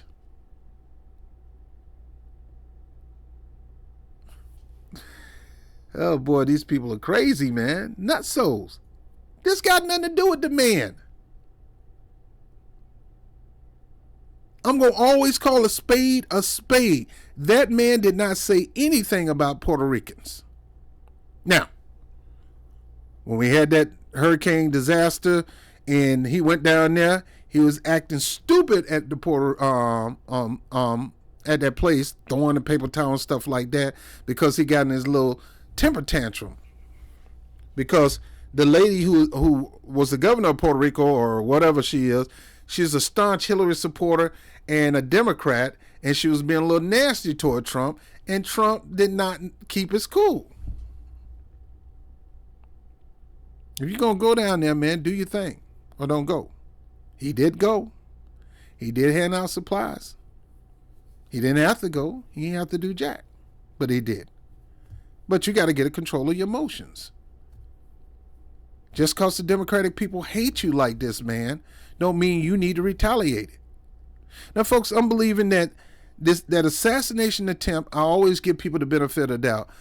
I'm believing the assassination attempt really did something to him. I mean, he's not the Trump of 2016. No way. He's still New York Trump, brash, big mouth Trump. He's going to always be New York Trump, brash, big mouth. That ain't changing. But I think he's a little more careful with his steps than what he used to be, and his reaction than what he used to be. See, Trump would tell a joke like this just to tell a joke because, you know, he looked like he can be an insult comic. But Trump's not telling the joke here. But yet, these cackling hens, these Trump haters, these Republican haters, these people who sold out to the Democratic Coke group, these are literally Democrat Kool-Aid drinkers. There's nothing else for them. I was born a Democrat, I'm going to die a Democrat. I got family members that talk like that. You never identify who you are with no freaking political party. You never associate yourself. You can say I vote Democrat, but never to call yourself a Democrat is to put you in a religion, in my book. That's a religion. It's just like saying I'm a Baptist, I'm a Presbyterian, I'm a Word of Faith, I'm non-denominational. You put yourself in the box. No black person, according to, and I agree with Farrakhan and I agree with Malcolm X, no black person should be affiliated with these two white supremacist parties. They're the same party with one bird, two different wings. The bird is the government, and there are two different wings of that government, and that government is anti-black, and they only using black people to get votes, and they only use other people to get votes to keep them in power. It's always who's going to be in power this 4 years and who's going to be in power that 4 years. But it gotten so bad that they're jockeying for position and power that they literally starting to hate each other now instead of just getting along. And this is not good for the country, and this sets it up easy for a totalitarian stronghold to be taken over. And I really believe that can happen with any one of these guys if they get a chip over their shoulder. Kamala Harris is trying to curb free speech. She's trying to become the parent of your children, willing to put you in jail if they don't get to school. Not for school choice. Let me keep going. And we don't like what was said about Puerto Rico. And we know how to take the trash out, Donald. It's not whether you like it or not. The point is it true? Are you that dumbfounded? Are you that much of a hater? Are you that insane in your mind? Did they brainwash you that much in this cult group that anything that is said about anything, you tag it on to hate him or hate them, or, they're trash and all that kind of stuff, as Joe Biden would say. You're looking at the document from the EPA. You're looking at the document from FEMA. This is their document. EPA.gov. Who runs the EPA right now? Who runs FEMA right now? And who's been running the past 3 years? Joe Biden and the Kamala Harris administration. Now, mind you, it probably been the same thing as Trump was in charge. Nobody in the past 10 years have been aggressively beefing up FEMA and beefing up the rescue efforts and having a strong strategy of dealing with that stuff systematically. No administration has. And that's a horrible fault. The moment we had Hurricane Katrina hit New Orleans, we should have had a systematic way of nipping this stuff in the bud. But no. What happened? They took the FEMA money and gave it to the migrants or the illegals. You took the FEMA money and put it there, and now FEMA is dry, according to the FEMA head director. Dry. We ain't got the money. We ain't got the time. We ain't got the manpower to help out those people on the the southeastern corridor of the United States, and we sure ain't got no money to help those Puerto Ricans down there. So whatever trash that's left in Puerto Rico is just going to be left in Puerto Rico until we get the time and the money to get it. That's just the way it is. Deal with it.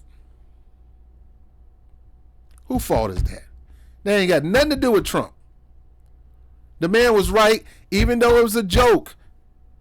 It was a joke with truth to it. And a lot of jokes have truth in it, and the truth hurts.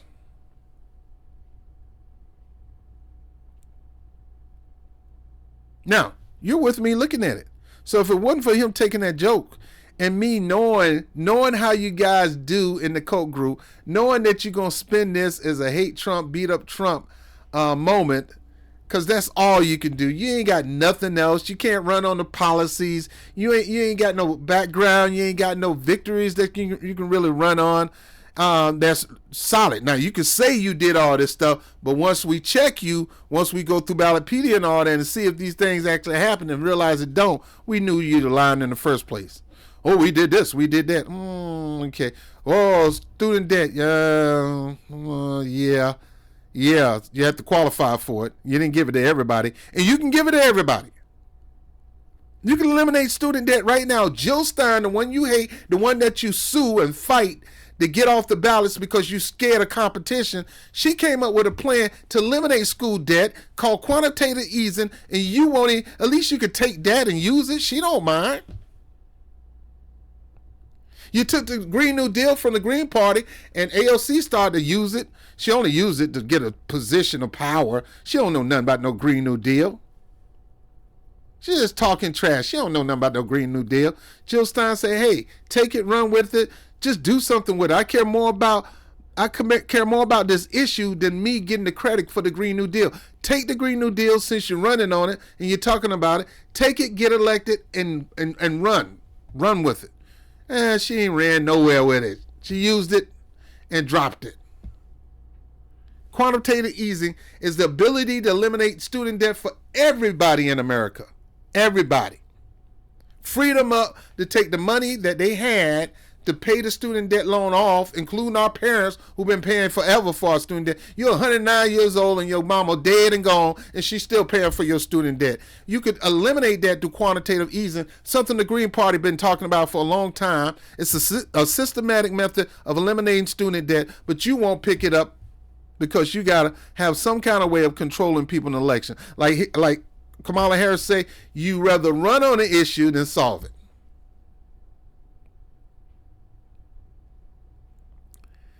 That's what they do. You accuse the person of running on the issue instead of solving it when that's what you do.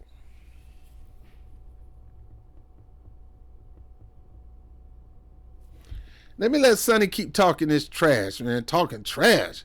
Just talking out the side of her butt, man. She don't know what you're talking about. Trump. Trash that has been collecting since 2016. And that's you, Donald Trump.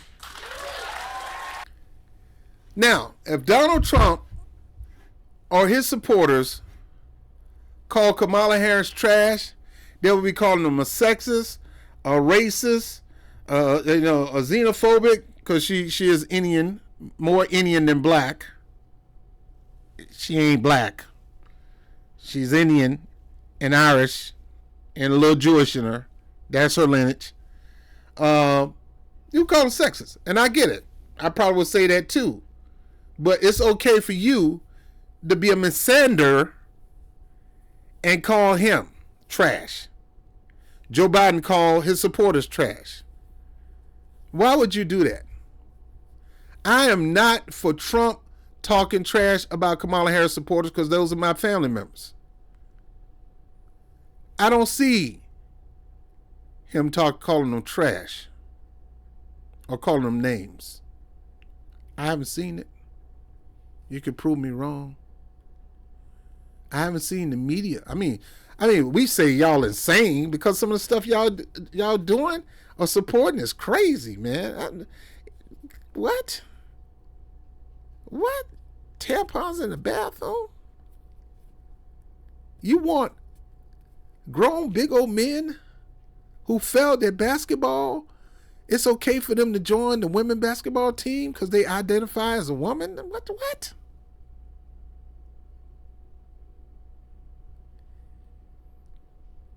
My little cousin Timmy, his sister been dressing him up in dresses and stuff like that, and now he's thinking he's a little girl. Nah, y'all want to support him and want to help him actually become a little girl? No, that's crazy. Boy, this hate session, boy, a dump on Trump session. And finally, my fellow Puerto Ricans, Trash Collection Day is November 5th, 2024. Instead of you telling Puerto Ricans to throw out the trash called Donald Trump on November the 5th, let's say they do that. Let's say Puerto Ricans, which y'all don't vote in high numbers, Sonny, so let's stop that, okay? Your numbers ain't all that high. You ain't black people. We have the ability to make you or cripple you if we on one accord. And right now, there's a split. Black people ain't going to take this denying neglect no more. Everybody getting the hookup but us. And we the one hook you up. Black folks are tired of that. And ain't nothing nobody can say to try to get them to continue to go another year of that bull crap. That ain't happening. So shut up, D.L. Hughley. You can have the Black Men Summit and all that, Simp Men Summit and all that. Michelle can come in and talk about black men. Let me tell you something, people. Black men is the #1 voting bloc cross board. Nobody vote higher than black men. The problem is they try to make it seem like black men is not voting, which we are, is because because women in the Democratic Party have jumped over us when it comes to numbers. Why? Because a chunk of us saying, we ain't dealing with this party no more. We're detaching, recessing, and attacking. In other words, we see where you guys are taking this country, and we ain't selling for that. As men, we gonna have to put you in your place. We're gonna have to check you some kind of way, because you're too big for them drawers you got on. You're too small for them big drawers you're trying to wear. You're doing a little too much. We ain't going for this. Most black men are traditionalists. Most black men are conservative to a certain extent. We're more conservative than liberals. We're leaders. We're masses, and we're visionaries. And when we see stuff that ain't right, yeah, a bunch of us gonna say, "Hey, nah." And a lot of us are not gonna be brainwashed into a cult. We really gonna make our decision based on our families, not based on party affiliation or party mandates. We're not going to do that. So a chunk of us going to say, nah, we out. You're doing too much. You're doing too much for everybody, ain't doing nothing for us, and we see it. So we gonna get out, and we going to do it for ourselves. And when it comes to voting, we're going to become our own voting block, and either you going to come to us, Republicans going to come to us if you want power, or you going to come to us. But at the end of the day, you've been neglecting our vote for too long. You assume it's yours, and it's not. And you're going to send all these people out here to try to shame us into getting back on that plantation and supporting that plantation master, whether it's a mammy or not.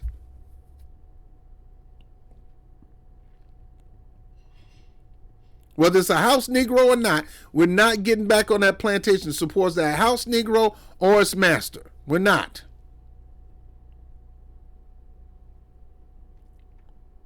But at the end of the day, you look at the numbers between black men voting Republican and black men voting Democratic and black men voting Independent.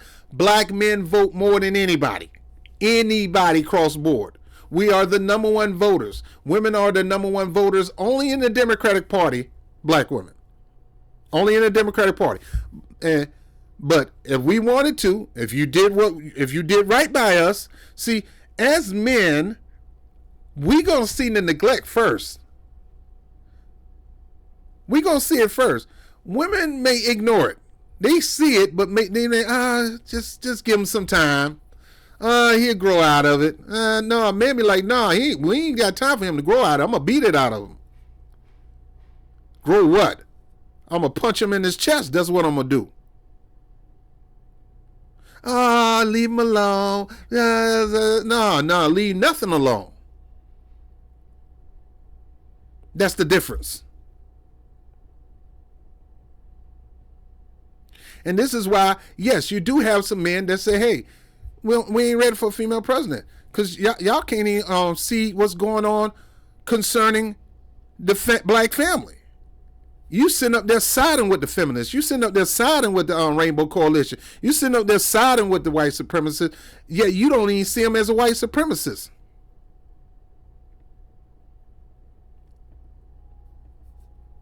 Instead of siding with your man. When have the black men led you wrong? Now, I admit, black men went to war. We lost our mind. We came back. We went to war. We didn't think it was going to come back, so we were convinced to live like this your last day. So we would go overseas, and we lived like it was our last day, and we drank, we did drugs, we partied, we had sex with all these different women in different countries and things like that. So when we survived and finally came back to home, we were so busy living it up because we thought this might be the only day we might not have tomorrow. Now we got a cycle that we got to break. Because I also used to snorting cocaine and whoring around and drinking, trying to survive for the next day. That now I'm back home. How do I break this cycle? That's where we men did make a mistake, but a lot of us got that right. Black men are not out of the household, as they say. Oh, black men, we don't have enough black men in the household. No, black men are in the household. It's just that we ain't married. We're in our children's lives. It doesn't require marriage to be in our children's lives. It'd be better, but it doesn't require that. At the end of the day, majority of black men are in their kids' lives. Majority. And when we say in their lives, we mean in their lives. Now, I don't know how I got on that. Oh, I was saying, at the end of the day, black men, you handle business. And I'm proud of you. I don't care what party you vote in. You vote.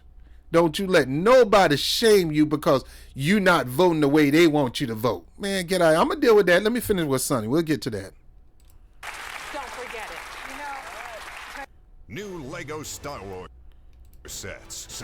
Don't forget it. Yeah, don't forget it. Don't forget the fact that that man didn't say that. That was that comedian that said that. And he didn't say nothing against Puerto Ricans. He only talked about Puerto Rico. And we showed proof from the EPA. Instead of them talking about that, they don't want to talk about the facts. But today, we are all Puerto Ricans. Today, when that happened, I wasn't all Puerto Rican. Because the man didn't say nothing about no Puerto Ricans. He talked about Puerto Rico. And he talked about a serious issue in Puerto Rico that the EPA and the FEMA need to deal with. It's too much trash, too much debris, and it's not healthy, and it's going to kill off the wildlife, and it's eventually going to kill off Puerto Ricans if you don't get it right. That stuff is going to get into the water system, and it's going to kill off Puerto Ricans. So instead of y'all making this about a dump Trump moment and shame Trump and shame on him, a man who had nothing to do with the joke, didn't say the joke, you won't talk about the issue on your platform because you're nothing but a bunch of cackling hyenas that's in the cold. That's why I don't watch you. Let me get off this, man. I got to calm down. And then we got Kathy Hochul, Republican in Democrat clothing,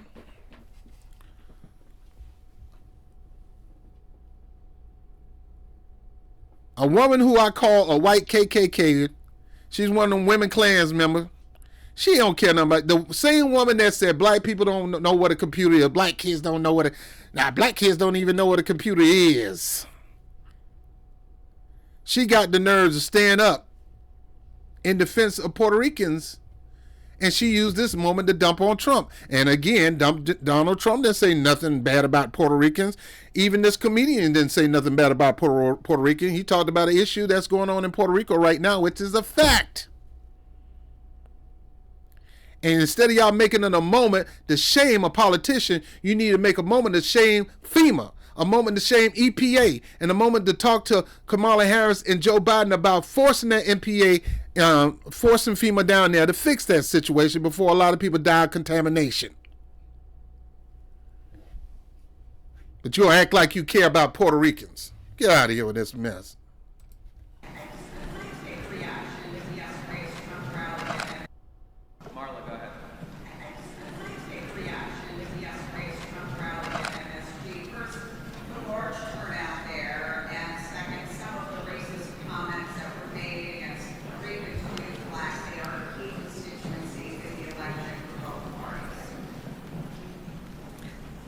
Certainly, there's always large crowds when circuses come to town.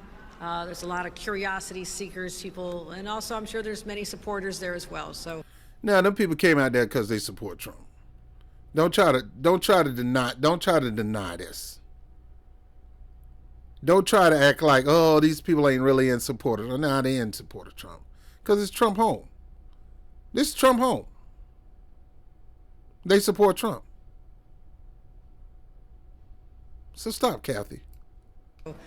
They have their right to gather. And let me tell you something. Honestly speaking, you probably going in there voting for him too.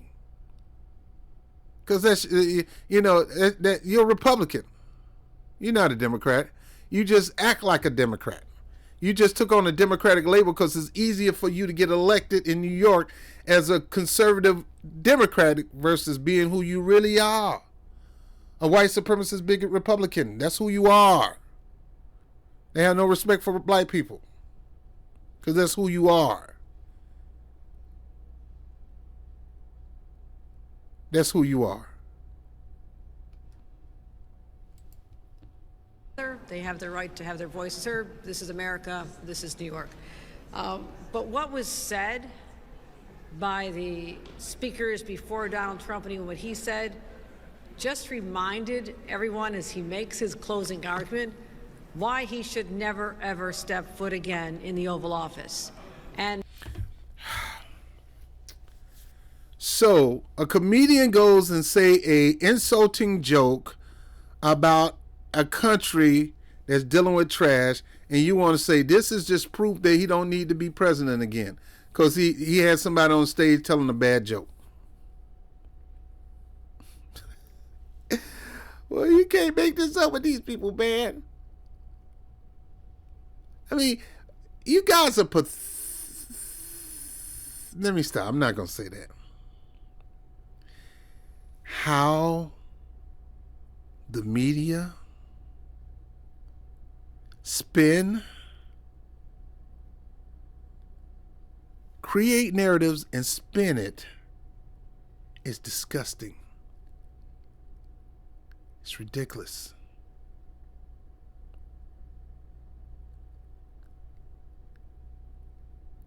How they got you in the palm of their hand. They got you in the palm of their hand. They got you in so much hate that they can literally just put their hand on your shoulder and turn you a certain way and tell you to go get them, and you'll go get them with blinders on because you've been blinded. The real you is not in charge. You've been brainwashed. And last night I was with a gathering of bodega owners, over 700 individuals who gathered in the Bronx, and they were stunned. Many Latinos, Latinas, Dominicans, Puerto Ricans, Haitians, who were stunned at the scale of ferocity levied against them, the hatred that was spewed out of the mouths of speakers at Donald Trump's event. Really? You talk to a bunch of bodega owners of all Haitians. This lady is lying her behind on. You lying. They were stunned about. This is why I can't with these Republicans. I can't with these Democrats. I can't stand y'all, man. I can't stand y'all. This is why I do the show, man. Cause I just somebody got to do it. Y'all a bunch of liars, man. You make stuff up on the fly. Y'all freestyle, man. If y'all like the political Biggie Smalls, man. Y'all be freestyling off the top with these lies. Off the top of the dome. Bunch of liars. I had a meeting with these bodega owners. Not lying. And they were all appalled. Yes, y'all. Stop lying. You a bald-faced liar, Kathy Hochul. A bald-faced liar. It was shocking even by today's standards.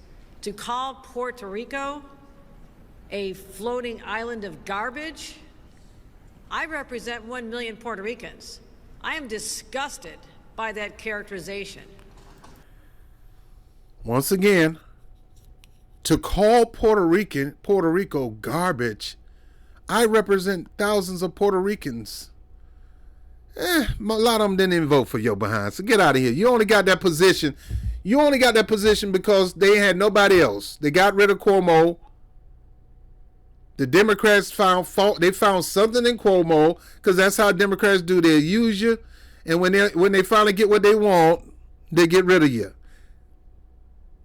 There's a saying in the black movement circle: white supremacists, once they use up their tools, they break their tools.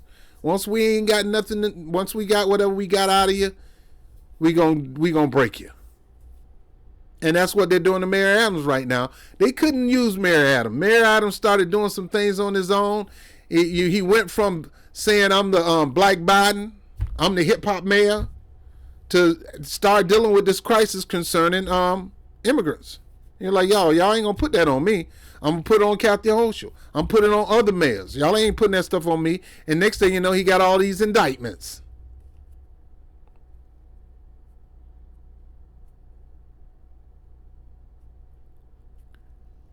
Again.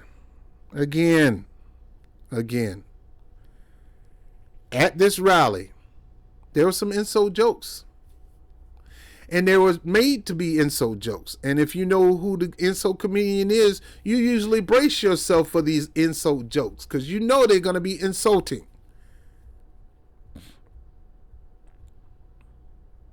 They're designed to be insulting. And if you can't handle the heat, get your butt out the kitchen. Speaking of heat, I'm a little hungry. Hurry up. Donald Trump himself also called America a garbage dump.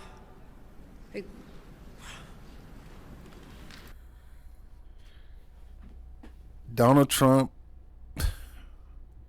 She's freestyling y'all off the top of the dome. Donald Trump has called African S-hole country. A lot of Africa is poor. A lot of it. Not all of it. See, Donald Trump need to take a trip to Africa and take a trip to some of the parts that they don't show on TV. He only go by what they show. He need to come out of his behind and go to Africa and see the beauty of Africa. He need to go see some of the homes in Lekki, Nigeria, and a home in Abuja, and the home on Banana Island and Snake Island. He need to go over there and see the beautiful homes over there and the beautiful buildings over there. He need to go to Ghana and see the beautiful homes of Accra and the beautiful beaches over there. He need to go to Nairobi and Kenya and see Shally Islands and see the beautiful structures, condominiums over there, right off the coast of India, the beautiful beaches and how they fix that up. He need to go visit Shally Island that competes with Tahiti. He need to get out of there. Yeah, but other than that, there's still a lot of part of Africa that's trash. Trash. There are literally parts of Africa where it's trash on one side of the street and a bunch of container that people made homes out of, and on the other side are luxury homes across the street. To speak a message, they talk about Trump is going to rally a Nazi-type message at Madison Square Garden to unleash hell on America, whatever, some kind of bullcrap they came up with the news, which it wasn't nothing like that at all. I was in Florida chilling, but you know, I would have went if I was here. But I know people who went to the rally and they were like, man, please. I don't know. And I'm talking about people of color. I don't know where the people get this stuff from. You know, I was there during the whole time. And the Obamas have bewitched our black brothers and sisters into going after you if you're not locked, stock in with the Gestapo, the Democratic Gestapo. If you're outside the Gestapo or the right, R-I-E-C-T or R-E-I-C-T, however you spell it, then you're enemy. And we got to expose you. And we got to bring you before the entire Gestapo and the entire movement of German dictatorship. I'm going to make it clear. My honest opinion, I believe that the people that are acting more the fascist, the more dictatorian, the more authoritarian, to me, are the people on the left. Look how they employ the strategies of media and how they spin lies. They'll take anything and make a lie out of it. I know, hey, Republicans do that crap too. Fox News, OAN, all of them do that too, but not to the level that CNN and MSNBC does. I don't fault ABC because ABC is ABC. They're still a left-leaning, and CBS still left-leaning. But that NBC, MSNBC, and CNN and those networks that are online are atrocious with the lies and the ability to use media to tell a vision, to put a vision in your mind about a certain person, a certain movement, a certain people. They're using that effectively. And it's pathetic because some people believe everything they see on TV and the news, and they don't do their own personal fact checking. They submit to the fact checkers of these atrocious media outlet, what I call the lamestream media. Well, CNN fact checked it. MSNBC fact checked it. OAN fact checked it. Fox News fact checked. No, you are supposed to do your own fact checking. Because at the end of the day, you're still leaning on trusting what they say, and you should never trust what the media says. They're in the game to make money. They're in the game to tell you lies. Once in a blue moon, once in a cold blue moon, they'll be truthful about something. Or within the lie, there'll be a truthful element in it, but most of it is lie, which make the whole thing a lie. They have been successful manipulating people to go after you. They just recently had this Black Men Summit. I had a family member of mine say, hey, we need to call everybody and make sure everybody go vote. That's not your leave that alone. If they are inspired to go vote, they're going to go vote. You forcing them to vote? You trying to shame them into voting? You trying to maybe say that, hey, you ain't family. If you don't, you going to let these people control who's family or not? They already told you ain't black if you don't vote for Biden, which was one of the most racist thing I've heard in a long time. Who the hell are you to tell me I'm not black just because I don't vote for you?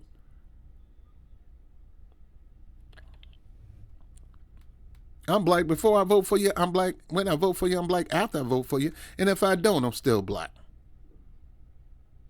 Who the hell are you?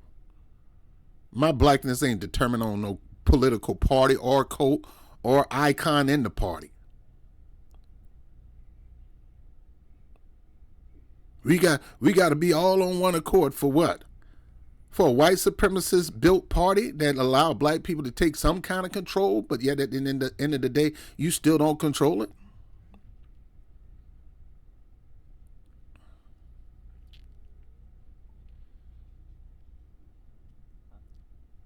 Black people will never take control of the Democratic Party, and they sure ain't gonna take control of no Republican Party. Black people got to develop their own stuff. We got to go back to being our own people outside of these political structures. Become our own political movement, our own political powerhouse. That's the only way you're gonna really get power. Hostile takeover in a hostile party, that doesn't work. They've told the black women to manipulate black men through witchcraft. Witchcraft is a tool of controlling men through means like emotions and sex and all that kind of stuff. You're going to deny the man, what he's supposed to get from his wife. You're going to deny him the thing that God ordained for his wife to give him for a freaking vote, or because you're not voting together, lock, stock, and barrel. No, your vote is your vote. Everybody got an individual vote. and it's you who determine who you vote for.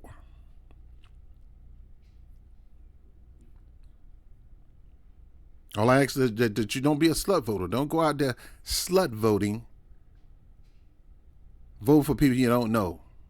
You never got familiar with. You never took time to get to know the person. You haven't picked up one book they wrote, or you haven't picked up, you haven't went to one place that they looked at any of the program and how he or she made it a success. You don't know anything. You haven't went to Ballotpedia to see the voting records. You haven't went to Open Secrets. You haven't went nowhere to get some information about this person. You just figure they're a Republican, and that's all that matters to me, because Republicans got the country best interests at heart. You don't know what kind of Republican that is. You don't know what kind of Democrat that is. It comes down to individual, because yes, they do have bylaws and things like that, but at the end of the day, that person's going to be them. And the moment they start doing something outside the party want to get rid of them. They'll redistrict them. Redistricting don't just happen on the Republican side. It happens on both sides. Look what they did to Dennis Kucinich. Look what they did to Nina Turner and a host of other people. And then you got somebody that want to run in the party, and the party already has somebody handpicked that they went and picked for themselves, and they tell you, no, you can't run against them. We're not going to give you any money. You're not going to get any access to the database. You're not getting nothing from us. Why are you wasting your time running? And they take an outside source like Our Revolution, Justice Democrats, Brand New Congress, which all pretty much don't exist to this day. All debunked. They all got infiltrated into the Democratic Party. They got co-opted. But these guys were going out here finding their own people to run against. Like Andrew Gilliam. The Democratic Party did not want Andrew Gilliam to run for office. They wanted Bob's granddaughter to run for office. My former governor, who was a decent governor in Florida, Democrat, they wanted his daughter to run. And yet the people, progressives, saying, no, we want Andrew Gilliam because he's running on that platform. And Andrew Gilliam started getting some traction because of the platform, and he beat Bob's granddaughter. And now all these Democrats go to Andrew Gilliam, and Andrew Gilliam's biggest mistake was allowing these people to connect with them, allowing Obama and Michelle Obama and the Clintons, all of them to connect with them. Because the people who were voting mostly for him, independents, not just Democrats, independent that lean Democrat, they don't like those individuals. The moment he started cozying up with those individuals, his vote count started to go down. And that should have never been a neck-and-neck race with him and Ron DeSantis. He should have blew Ron DeSantis out the water. But because he went over to that corporate Democrat side and instead of staying a maverick and a rebel on the progressive side of the party, he lost.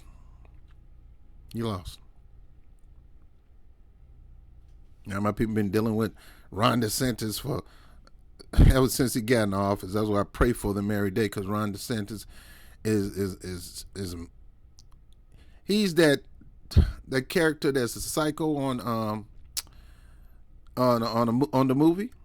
That's who he remind me of. That man that was on Trap.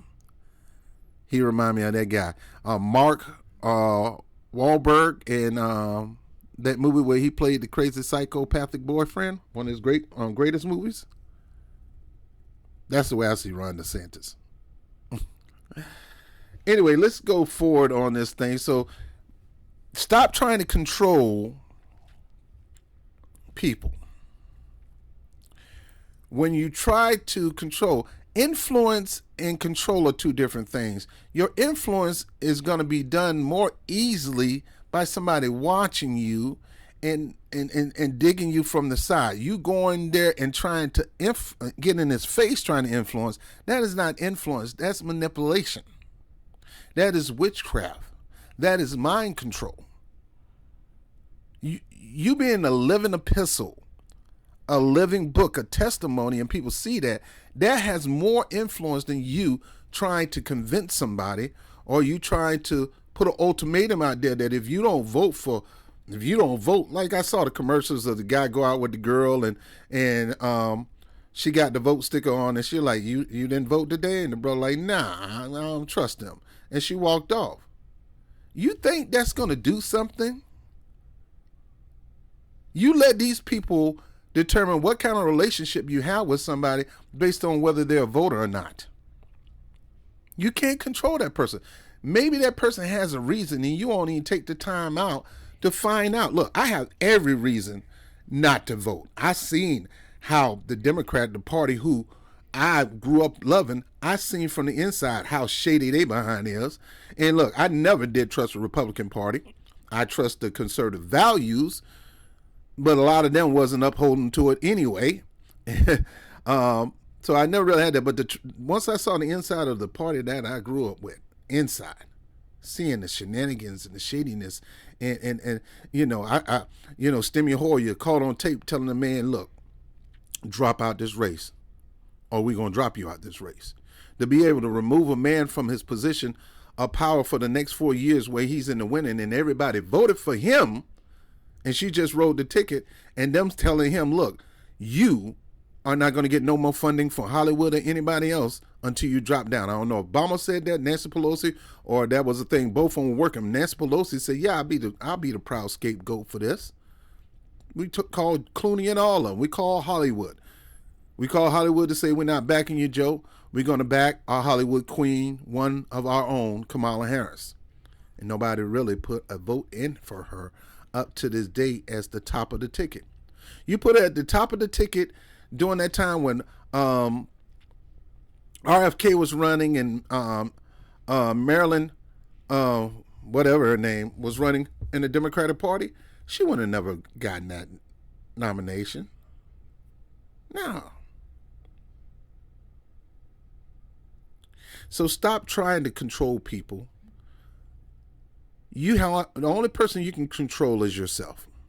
The moment you try to control other people's lives or try to manipulate or weave their lives to the point that you can get them to do something, especially something they wasn't thinking about doing or wanting to do it, that's what you call witchcraft. That's what you call brainwash.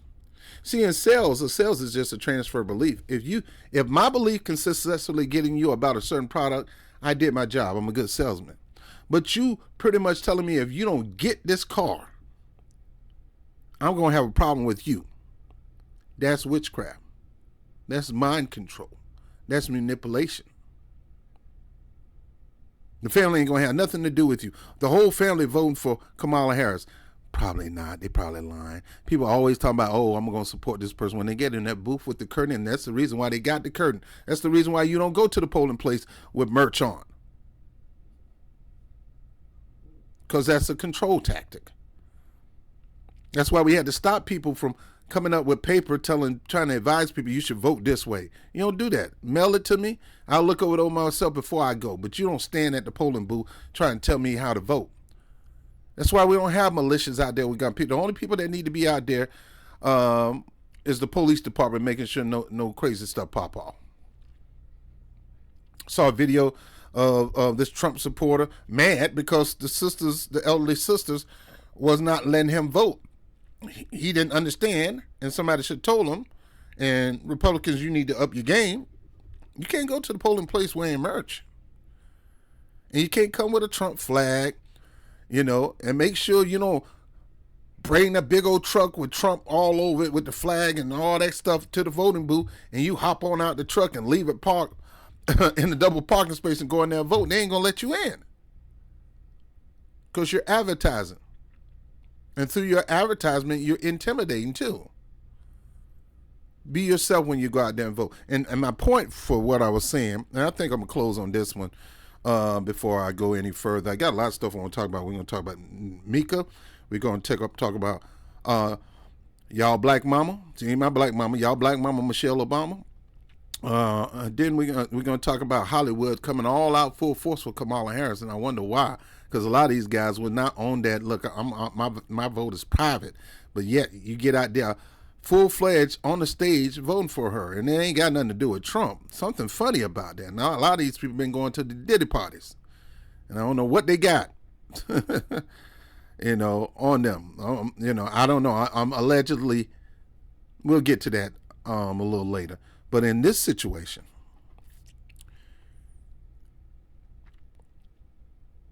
we have to start realizing that there's spin masters on both sides.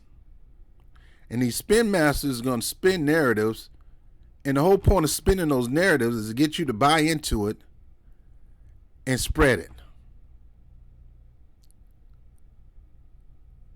This video about Puerto Rico, nobody said anything about Puerto Ricans, but yet the way the lamestream media pushed this through their algorithm in front of people, it's as if somebody insulted Puerto Ricans.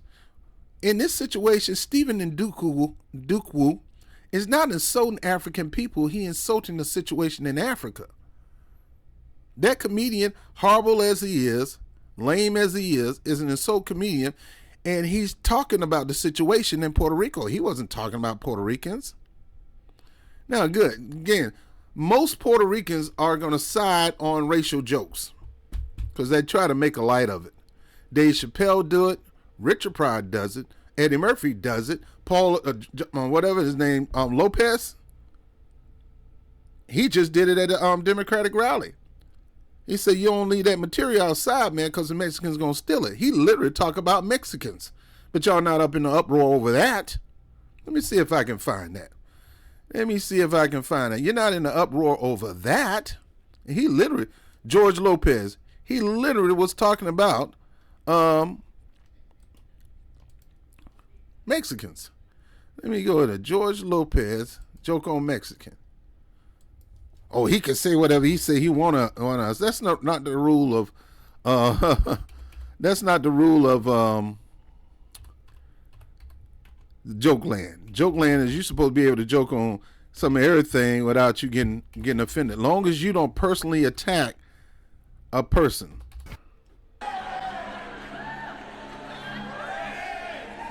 Come out there looking like a wild man, looking like Mexican Frederick Douglass.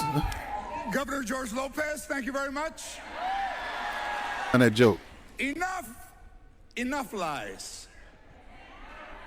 Donald Trump said he was going to build a wall, and George Lopez said, you better build it in one day, because if you leave that material out there overnight,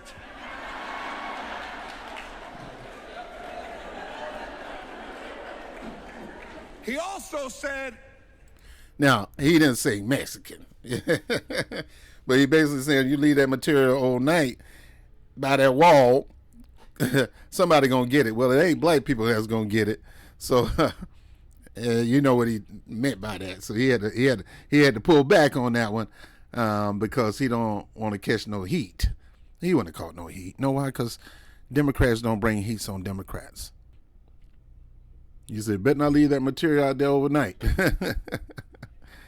I like George Lopez. He's a funny dude, man. But he be saying some racist jokes about black people. Talk about how his mama didn't like black people and stuff like that. And, you know, it is what it is. Anyway. So, at the end of... I'm closing right now. We have to put ourselves in a position where we start fact-checking on our own. These people want to control the narrative on TV because they know that's a powerful tool to manipulate you and me. They want to control facts and checking on facts, whether it's alternative facts or not. They want to be able to fact check on your behalf. Don't worry about fact checking us. Don't worry about fact checking us. We already fact checked us, and this is what the fact checkers have said. You don't know if those fact checking isn't fact checking is something you got to do on your own, because fact checking organizations are still paid. And when you get money, you're beholden to the person who's giving you the money. You can't even trust fact checkers. That's why I usually I learned this from church. You preach to me a message, I'm going to go over those scriptures, but I'm going to go over the scriptures around them too, just to make sure that they're in context. I'm not going to sit here and just take you for face value. As Americans, we need to do that when it comes to this media. We shouldn't just take this for face value. We need to find out the context of what's been said. I would be accused of being a Trump lover because I'm not buying into this. You're not going to sell me or brainwash me to make me believe that somebody is going around trashing Puerto Rican people. When in this situation, probably do get some Puerto Rican trashers out there. You got some black people trashers out there. But according to the EPA and FEMA, Puerto Rico got a huge waste and trash issue. Huge. And FEMA and Homeland Security have not been aggressive enough to fix that situation. It's been going on for a long time. Almost 10 years this has been going on. Trash buildup, nobody be able to get it, limited landfills, things like that. This has been going on for 10 years. And with the recent couple of hurricanes going through that area, ripping it apart, FEMA is so slow with the cleanup and reparations and the fixing up of that region.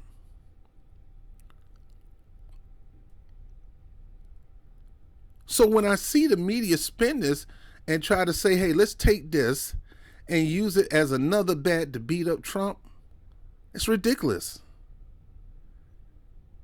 And if you're going to be a real Christian or a real believer, or let's say not a believer, if you're going to be a person that's of truth and justice for all, if you're going to be that person, a person of truth and justice for all, fair and balanced,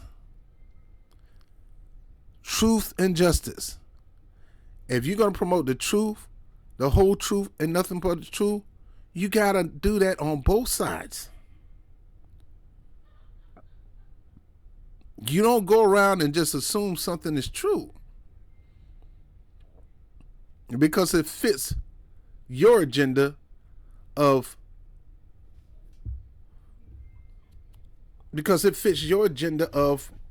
hating somebody or hating a collective of people and stuff like this. And I'm going to be dealing with this, and it looks like I'm going to be dealing with this a long time, no matter who's in office, because it is imperative that you be the true fact checker. Oh, you don't have to worry about, don't look into this, trust science. Man, if I trusted science, I wouldn't have known that they had certain things that help you with certain physical ailments, if you know what I mean. That they had, holistic places you can get help with. They had herbals and vitamins and supplements that can help you. And it's not just about drugs. Drugs, they want us to believe that drug is the best way to keep you healthy. Drugs? That don't even sound right. Drugs is the best way to keep you healthy. No, there's natural elements that can keep you healthy and help you fight off diseases and keep your immune system boosted up and stuff like that. It's always been that way. But I had to fact check for myself. I did my own investigation and found out so many things. And I started talking about up here, and they started demonetizing us, and they started messing with the algorithm, where we started seeing people leaving huge numbers. It wasn't the people that was doing that. It was Facebook. I mean, it was YouTube. And then coming out, found out a lot of that stuff I was saying is true. And they literally had used that same stuff and repurposed it and slapped a new name on it where they can give it to you as the latest drug. Stop trying to control what other people do in their lives, and that includes voting. Stop thinking that you can intimidate them, manipulate, or influence them by having that talk.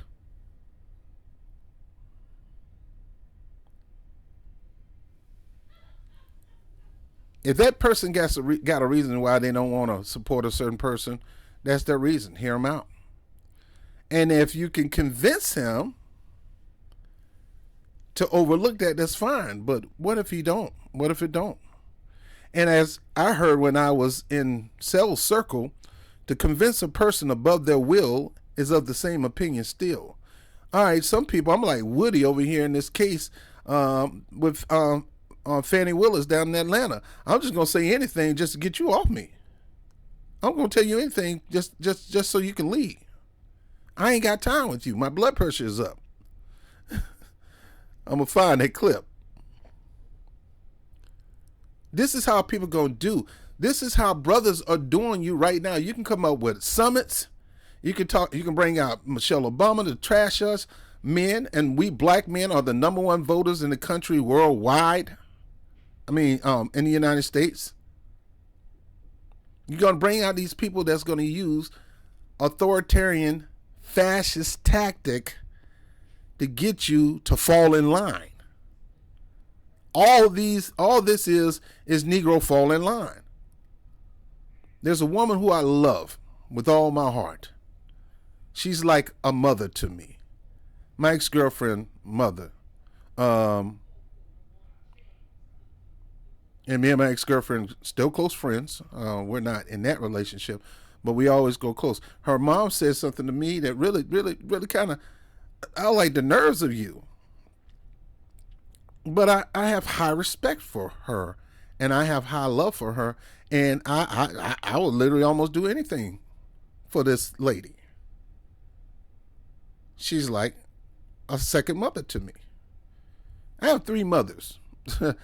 My mom, my birth mom, greatest woman on the face of this planet. Then I have my ex-wife mom, my first wife mom, Miss Doris, beautiful, sweet woman. That's my mother too, mother number 2. And then this lady, Mima, she's my mother number 3. These are my mothers, and I love them so. And I'll do whatever I can for them. I will even lay down my life for these 3 ladies. I will literally die for them. That's how much I love all 3 of these ladies. But I'm not going to agree with everything they say. Got one that loves chitlins. Nah, I ain't. I disagree. This is the greatest thing on the planet. I disagree. But for her to tell me that I'm a black man and I need basically say I'm a black man and I'm supposed to be in the Democratic Party and I need to fall in line by supporting Hillary Clinton. I was like, what? I'm not supporting that. You see me with all this campaign stuff. You see me what you don't think I don't know what's going on the inside and what they're doing to make it lean toward her, and it's not fair and balanced, and some of this stuff is really criminal. It's really a type of voter suppression. Or no, I'm not falling in line. Well, we got to do whatever we need to do to stop this guy. So I got to ignore your fascism, your crimes, your manipulation in the party just to keep this guy out? No. And I still need to vote for her. Bernie Sanders trying to tell I'm going to support her, and you should too. Well, I'm going to support her after she cheated you, dude. You probably knew this was happening anyway. That's why I don't rock with you now anyway. But anyway, my whole point is these witchcraft, mind controlling, intimidation tactics is not going to work. Stop putting it on TV. What you're going to do is you're going to cause more black men that's independent to definitely not deal with you anymore. This is not how you draw in so-called, and I won't say it because you say I'm being racist. This is how you bring them in. You offer them something. This could have been nipped in the bud. The Democrats could have had a lot. They could have got Obama-level successes if Obama would have did what he did in his first 2 terms, and he didn't. Trump won. Biden won. I got your back, black people. He didn't do anything. If you would have came out right from the jump that you support our black agenda and you support our call for reparations and not this, I'm just going to do anything for black people. No, see, that messed you up. We can't trust you now. The days of falling in line doesn't work anymore. There's no such thing as falling in line. That line ain't for me. That line is for people who are brainwashing or in the cult, on the left and the right. Ain't no falling in line. I got my own lane. And in my own lane, I'm going to judge both of you. and see if I'm going to rock with anybody that's in your coat. I prefer to destroy both of these coats, but you're going to be living a long time. So what I need to do is bring in a real organization that's going to really cater for the people. And we're going to make the people our code of personality. We're not going to be our own code of personality. Stop trying to use fascist witchcraft tactics to try to whip black votes up to support Kamala Harris. That's not going to do it. You're hurting yourself more than helping. You're going to cause more men to drive. There's a reason why some men stay. There's a reason why some men leave. Respect their reasons. And if you don't, you just don't. You can barely control yourself. You can barely, handle your own affairs. How are you going to sit there and try to get into somebody's decision to vote? It's not your issue. It's my issue. Who you voting for? None of your goddamn business. I tell you what, you keep pushing, I'm going to tell you who I ain't voting for. But you're going to assume just because I'm not voting for that person, I'm voting for the other person. I ain't voting for him either. And the other thing, I might vote third party because I believe in their platform. And I'm trying to break the system anyway, in the face of death. But we got fascism going on, and you got to stop. We got to stop fascism. All right, well, who's the fascist? Because I'm seeing more fascist stuff happening on your end. Look up the term or definition of fascism. I'm seeing that happening on your side, and I've seen it happen while I was on your side, on the inside. That DNC convention and how they dealt with the delegates there, that was Bernie Sanders delegates that was not going to fall in line. Oh, boy, that was fascist to the highest degree. Tried to strip the credentials off us. Anyway. All right, that's them that. Leave other people alone. You have your vote. You're free to vote. I don't tell you who to vote for. If you want to vote for Kamala Harris, fine. But my job is just to let you know who you're voting for. And after that, it is what it is. Your job is to let me know what I'm voting for. And if I buy into it and I vote for him anyway, it is what it is. Clap it up, hug each other, love you, and make it. No, this is the most important. Man, go ahead with it. They say that every day. They say that every day. Boy, I tell you, these people don't care about us. They don't know us. Something happened to you right now, you got to go to the hospital. None of them calling your name. None of their staff calling your name. None of them all the way from the top of the ticket all the way to the last person on down ballot. None of them that really know you like that. They don't know me like that. But yeah, we going to go out there and advocate as if we personally knew them like they're your kids or your mother or your grandfather or your grandmother. You doing it like to... Man, please, man. These people are a joke. Like, subscribe, hit the notification bell. I'll be back on another one. I know this one kind of long. I'll holler at you later, baby. Peace. Peace. Oh, yeah. Hit the super chat if you got a little something extra. Buy me a cup of coffee. I'm gonna hit Starbucks before I go to work today. I do work. I don't depend on the money here. But hey, I would love to go to Starbucks, get me a coffee, and credit you for this nice cup of pumpkin spice latte. Anyway, like, subscribe, hit the notification bell, support the stream through PayPal, not Super Chat. $5. I'll be appreciated. Go get a cup of coffee, and I will holler at you later. Like, subscribe, hit the notification bell. I will holler at you later. Peace.